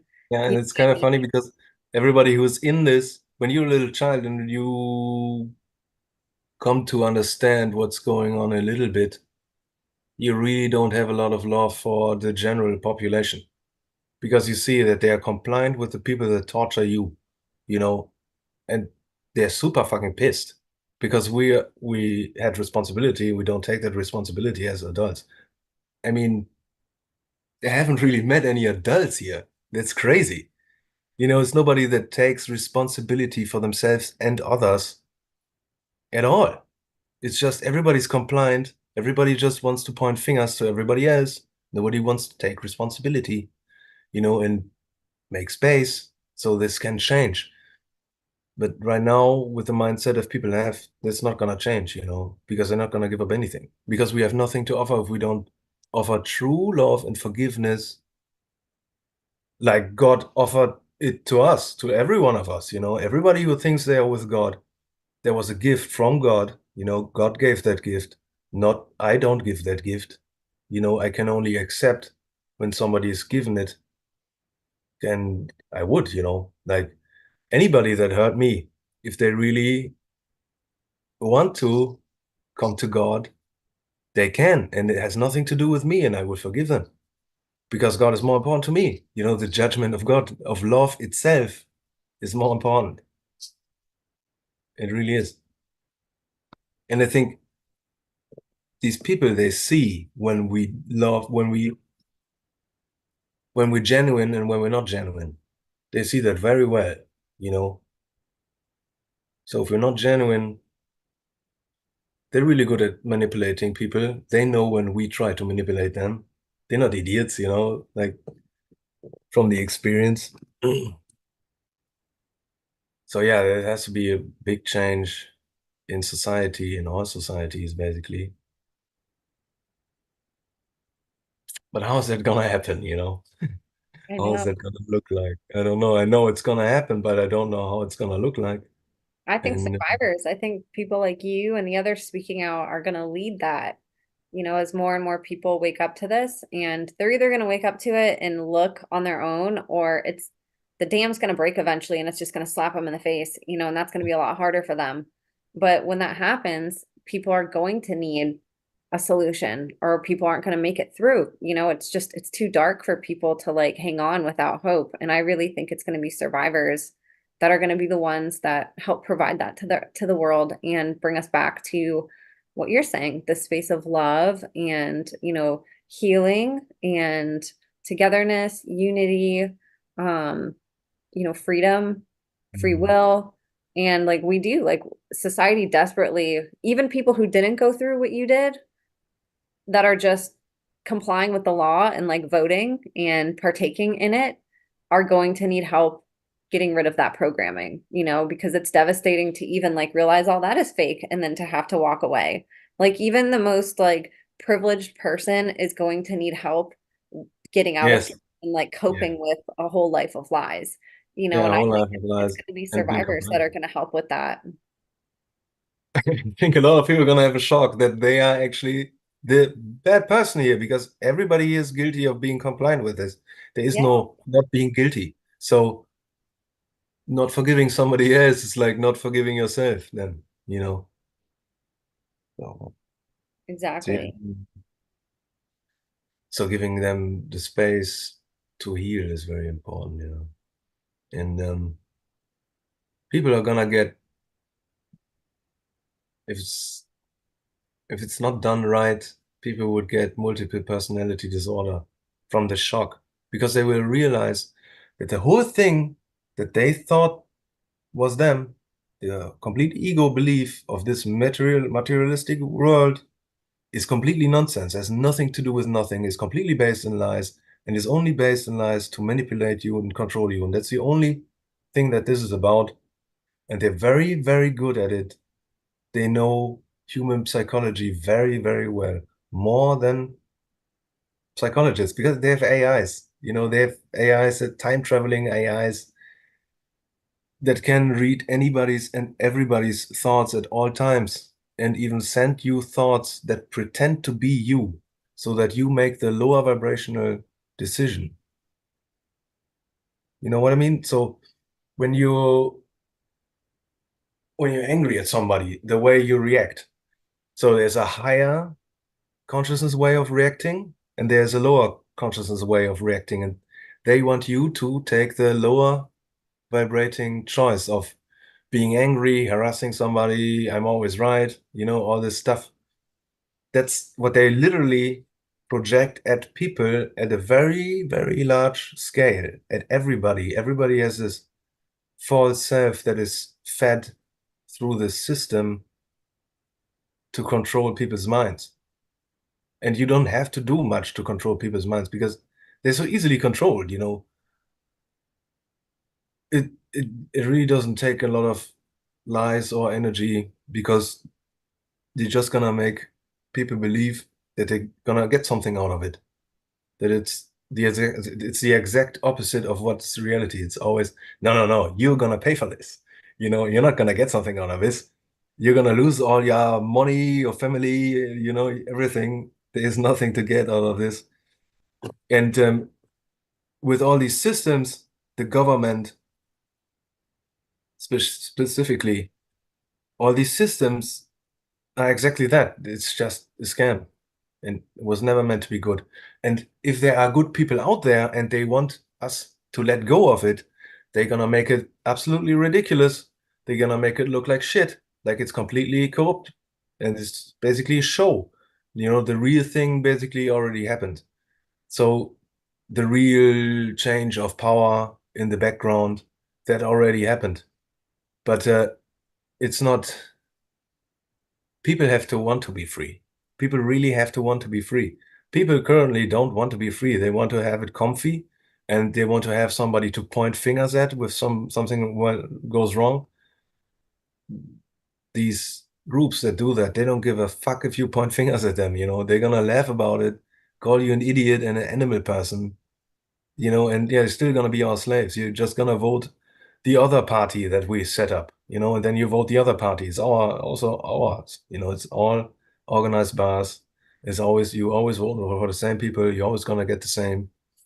That's why basically policies are so consistent, even if it's Democrat or Republican, they're on the same side. They have the same agenda, because it's all corrupted. They are not working for you at all. And I think people are insane if they think their representative is doing anything for them at all. Like, that's insane to me. These people are completely controlled, corrupt as hell. They don't give a shit. And they gonna do the same thing that were planning to do, which is pointing fingers. They are planning, "Oh, you want to be slaves? No, you want to enslave us. No, you want to be our slaves. Because who can say? Because, do you want to be slaves or you don't want to be slaves? And there's only total freedom in the universe. There's no, oh, yes, now somebody else has to take care of me because I'm too lazy, or somebody has to babysit me. It just doesn't work that way. It doesn't happen, you know? So it's really total self-responsibility. Or it's also good. It's very good to be totally self-responsible. It's a really great feeling to be that free, and nothing can do anything to you, you eternal being. You can go where you want, you're a whole universe yourself. Every person is a non-local universe themselves. Within them is a whole universe of experience, of parallel realities, at least, and more. Like, the first time I left my body, I went out into hyperspace and I saw multiple directions. Like, I could move into more directions than right now. Now I have, like, it's three-dimensional, meaning basically three directions where stuff could come out of. And there were at least four more. Like, I was at least five-dimensional. So there was at least time as a direction from left to right, from past to future, that I could just, with my consciousness, move in, like I could just move around in. And another one, like it was parallel realities, which I also could move into a more positive or more negative parallel worlds that you could look to, like a really large amount of possible and probable realities. So they all also exist. Like from every point in your life where you took a different decision, there's a probable reality that exists eternally that you could look at. So, you know what I mean? Yeah, it's complex with this stuff. Mm. So I wrote out some stuff here. So that asking for forgiveness is really important, at least to me. I feel it's really important to visualize how the other person felt and to feel it. So, so that's just something practically that you can do to ask for forgiveness. Is to actually feel what the other person felt, to say that's what you want and then feel it. So it doesn't sound so hard for normal people, but it's gonna be very hard for people who are very, very evil, who've been very evil, but still want to change. And who can say they can't change? I believe in them. Mm. And another thing, I don't know if I talked about it last time, is when I was in the underground bases in this kindergarten base, I had two friends there, a girl and a boy, and they were around my age. And I used to talk to this boy who was English, I think. I used to talk to him telepathically, and he would tell me about his favorite toys, and I would tell him about my favorite toys, and it was just a really nice conversation to have. Just talking about favorite toys, and everybody feels great when you're a child. You feel so great. It's amazing how they feel. And I just have to think about the moment that I stood there with them. The boy was here and the girl was here. And the boy held my hand. There was a reptilian in front of us and talking to us was really scary. And the boy held my hand and the girl took her arm around my shoulders. And I just have to think about that really often, because they're so nice. They're so psychic. They could feel that I felt not very comfortable with this. They would just take me in their arm. That's something I think about a lot. So it was a good memory. It's one of the very few good memories I have is hanging out with these kids. So that was really nice. So I don't know if I talked about this is when you leave this rhyme and your consciousness leaves this rhyme and you can make your own time, your own perception of time. And you just decide, I'm gonna experience 1 million years worth of information within 1 second. That there in hyperspace, you can come out of balance when you're getting confused or you form a desire or something. It will get you out of balance. And when that happens, your consciousness degrades. That's what I think reptilians really are, is ex-humans who went out into eternity,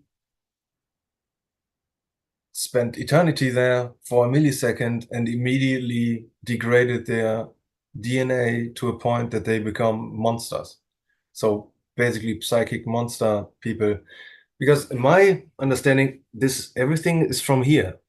So everything is from here, meaning, for example, these Pleiadian guys, they're most likely from another timeline, a parallel Earth version, which is also, it's just the greater Earth, but it's still all under quarantine. They can't leave anywhere. Nobody can leave anywhere.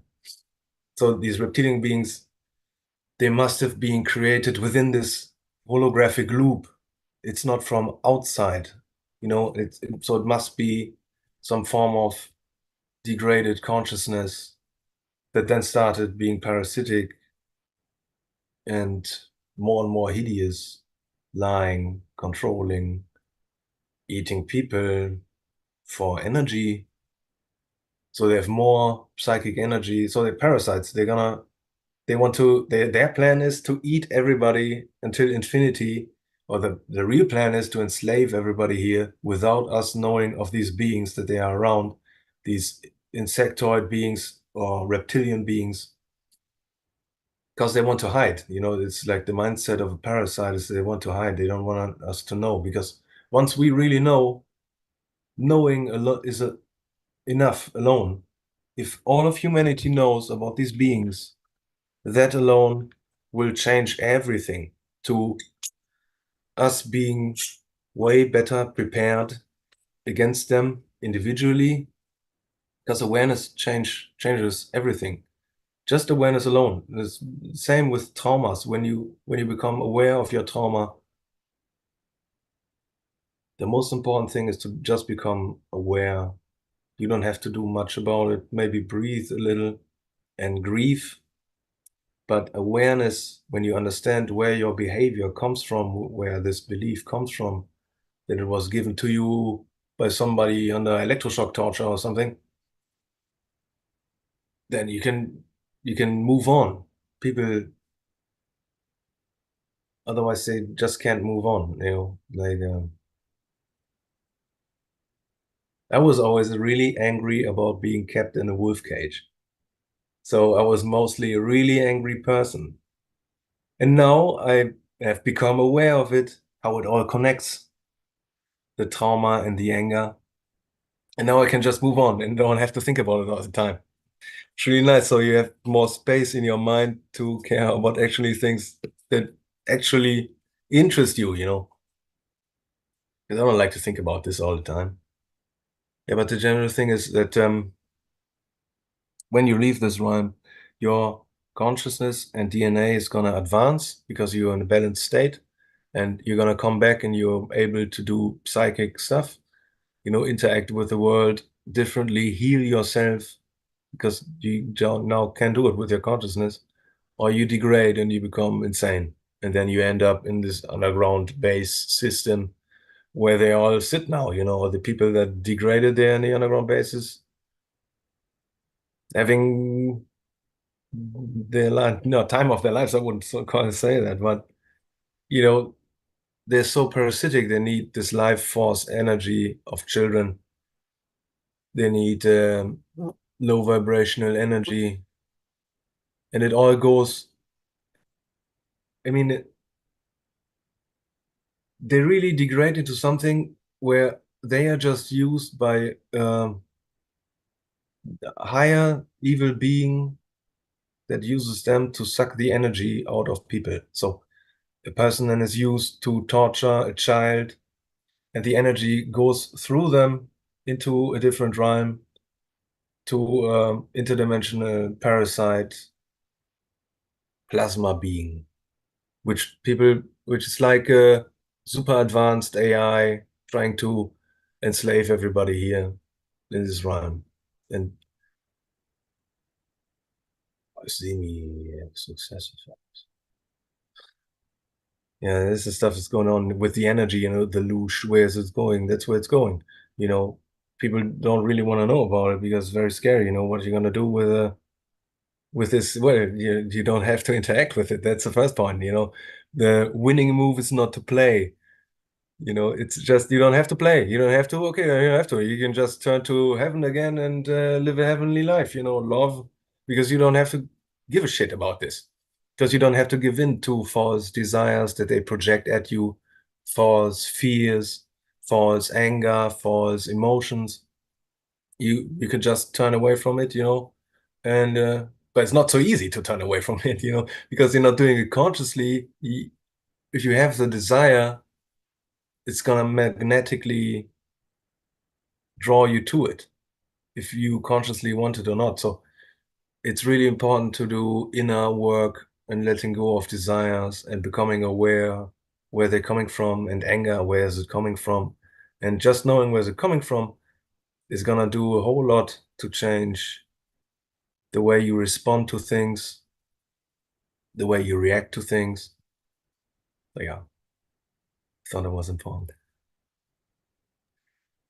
Thank So you for sharing all of that. I don't remember exactly what I wrote, but there was oh, oh my God. I have like a tornado warning here. oh really? Yeah, it just like went off on my phone. Okay, so anyways, there was a Oh, quote that I, I wrote the other day.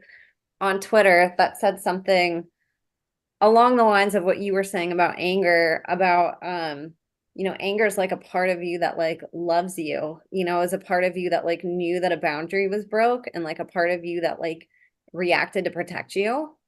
And we like villainize that instead of like using that as a catalyst to forgive ourselves and to be like, thank you for like loving me so much to like be so angry to protect me in that moment.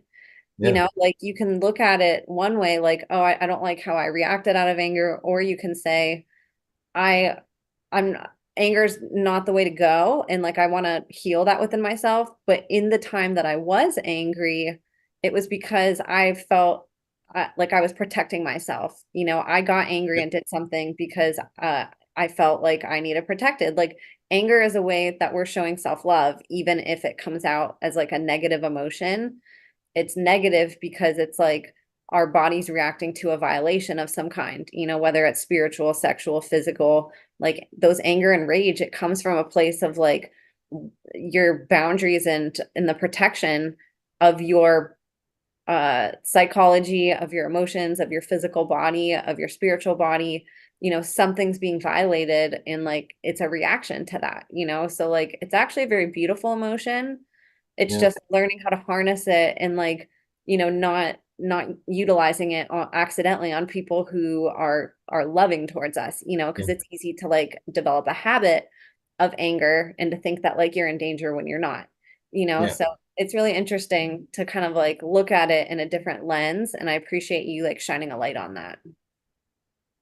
And I think when once you become aware where the anger is coming from, you you can still set boundaries, the same boundaries, but you don't have to be angry about it anymore. I can also tell you very quietly to fuck off, or to leave me alone, or set boundaries to say, no, this is okay, this is not okay, and I don't care what you think about it. You Yeah. know, So I'm not gonna get angered by you being, because that would be manipulation. If somebody else is doing a silly dance and that makes me angry, then I'm being able, then somebody else is able to control me with my anger and my emotions, and shouldn't be done. Like shouldn't be controlled at all. But we have it all in our hands if we choose to go into the anger or go into any other things that don't serve us. Always become aware and say no to everything, to every programming. You can always change your life. You can always come back to God. God really loves, God is not a scam. God doesn't want to control you, because I know these people, they are so far gone, they're gonna think, no, no, God is gonna control me like I'm under MK Ultra, while they are under MK Ultra being controlled. That's really what they believe. And no, it's not what's going on. It's the greatest freedom you could ever feel and have is in God, and nothing else. And nothing is gonna give you that feeling of freedom, and happiness and rest. And I think they can have it, but they must decide themselves. Nobody else can do it for you, because if somebody else would do it for you or force you to be free, it wouldn't stick. It just this this rhyme here could happen at any time again, and you would end up here again, because you didn't do it yourself, you didn't lift the weight yourself, so you won't be able to do it next time if it happens. If we don't overcome this, then it's most likely going to happen again. So I think it's better to overcome, especially when you have that horrible of a life of MK Ultra, then you probably should, because I don't think you want to do this again. And don't kill yourself, because you don't want to do this again. Like, it's not Amen worth to it. that. Amen. You got to smile through the stuff sometimes, Yes. and you're right, like we should all be trying to heal and like helping heal each other, and I appreciate you being a beautiful example of that. Like when you were saying that you used to be a really angry person, I know we can all get angry, even like the most healed person can still get angry. I know it's not like a perfect thing, but like there's no way I could picture you as an angry person. You are like just so high frequency and like you vibrate such a beautiful like energy, and you have this love that you emanate and like that you really embody to your core. You hear it, you talk about dark things, everything you say always leads back to love. Like that's always your higher your higher picture of the solution. It's always the place that you go. You know, even at like the darkest, you try to bring everybody back up to that higher frequency, and I love it. It's absolutely beautiful. Was there anything else on your list that you wanted to share about today? Mm, maybe again about people lying to themselves. People are lying to themselves all the time and believing their own lies. And you have to be able to spot when you are automatically lying to yourself. You really have to. And it's just people are making stuff up themselves and then choose to believe it. And they tend to say, if it's not working out, then they're saying, oh, it should be like that. But it shouldn't be like that. Yeah, but it isn't. In reality, things aren't as they should be. They're completely different. None of the things that you think should be is or has anything to do with reality. It's just a childlike view of what's going on. And you have to leave that behind. This kind of thinking, pretending that the things that should be are real when they're not. You know, everybody's experience is what's really real, not what their minds make up. And I'm way more interested in listening to other people's experiences, just experiences, than what they even think about their experiences, because usually they don't really use the right insight, or they turn to narratives and use narratives to explain their experience. Oh, these were the Pleiadians and these were the reptilians and these were the, you know, it's all fine. It's like ufology is completely a CIA project in which they just define everything in a way that they can later see, ah, this person believes this false information. They just want false information, as much false information about anything out there as possible, you know. So none of the groups that are out there are actually what is known in these subcultures, I would say, like mostly is not true, and most channelers don't get truthful information at all. Like most channelers, they're gonna come with stories from fucking Zeta Reticuli or some other planets, you know, that stuff. And it's if somebody tells me that, you know, and I would say, yeah, wait a minute, this is not real. This is all a hologram, you know, this is most likely a flat multidimensional realm, and there aren't really other planets from my experience, and I don't care, you know, this. So this is it's a much more convoluted and complex thing in reality than what people believe it could be. So I wouldn't get too tight-knit on one story that these beings are the Pleiadians, you know. They can also make fake clones, they can make holograms, they can make different AI-driven versions of someone that looks exactly like them and behaves a little bit different, you know, meaning they have the agenda to deceive you. The only thing that you really have to see is if somebody wants to deceive you or they don't, you know, and if they don't, you're gonna feel it, you know. And if somebody wants to deceive you, you're gonna feel that too, you know. You have an agenda, you know, and you just have to say no, you know, and not even be interested in what the narrative is they were trying to tell you, because they always will try to tell you a narrative to get you to do things, you know, to believe this and believe that, and we're from the dinosaurs, and we're from this and that, we're from other planets, and don't you want to come into our spaceship, you know, and we're so trustworthy, you know. No. Both aren't trustworthy, and if anybody's trustworthy, it's God. And if I trust in anybody, it's God. And you know, if God thinks I die tomorrow, perfect. I'm going to be super happy with my soul when I'm dead, because every time I'm out of my body, I'm so much more happy to be than I am in my body. It's really crazy, because then I realize I'm literally just happiness. I'm the vibration of happiness, and I'm not anything else. And everything else is basically an agenda in me, not by me. You know, some experiences maybe turned me into an asshole because I was so tortured so much for a while, but not forever. You know, you can always change, you can always become aware and change. That is So, a beautiful note to close on. I love that. You always end everything, like I said, on such a high frequency. And I mean, I'd love to have you back. I'm sure we'll get even more questions. So let's maybe Good plan deal. on doing a part 3 and we can talk about some more stuff. Maybe there's stuff that we didn't get to today, and then we can ask the audience to ask more questions of things that you guys want to know. Because like I said, some of the stuff isn't talked about a lot, even on my own Mm. podcast, so I'd love to bring you back and like dig deeper into some of this. But Nick, where can people find you online? On Twitter mostly. You can just write me on Twitter or my Substack. So I usually write you back within a day. He's not lying either. And your two accounts, this one is my favorite one. It's hilarious. It's at shitcoin Dave.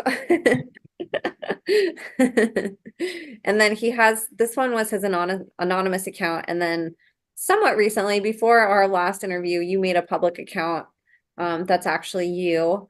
And this is Nicholas the Monarch, and you actually have your identity on here. So you guys can go find him there. And then his Substack is also Nicholas the Monarch. So you guys can type that in your search on Substack if you have the app, or just go right in the show notes. And it'll just be a hyperlink. You guys can find all of these there also. Let me bring this down. And please, like I said, Nick doesn't ask for money. He didn't tell me to say this. This is just my belief. Like every survivor that's out there that has an awesome project that you can donate to, or if they have a book that you can buy, and you guys have $5 extra, like go support them. We need them on the battlefield and being able to resource their whistleblowing. So if you guys can help out at all, Substack's a really cool place that you guys can donate. But you don't have to. His content is free. So even if you don't have any money, go ahead and support that also and follow him on Twitter. He's always updating interviews that he's doing or articles and really deep thoughts like what he just talked about tonight. So you guys can connect with him there also. Let me get out of this real quick. And Nick, thank you again for coming on. This was awesome. It's always good to spend time with you, and you're so insightful and just have, like I said, you have a really high frequency. I think your voice and message is really important. A lot of people feel really low frequency. They feel hopeless. They feel depressed and scared, and these are such good reminders. And seeing you as an example, what you went through to who you are today is just really incredible. So thank you for coming on and sharing. Thank you, Emma, for listening. Absolutely, anytime. And you guys, thank you for listening to you. We're so grateful we couldn't do this without you. I'll have all my links below. I'll have all Nick's links below. So connect with us wherever you can. We're so grateful for you guys, and we can't wait to see you next time. God bless you, and thank you again for tuning in.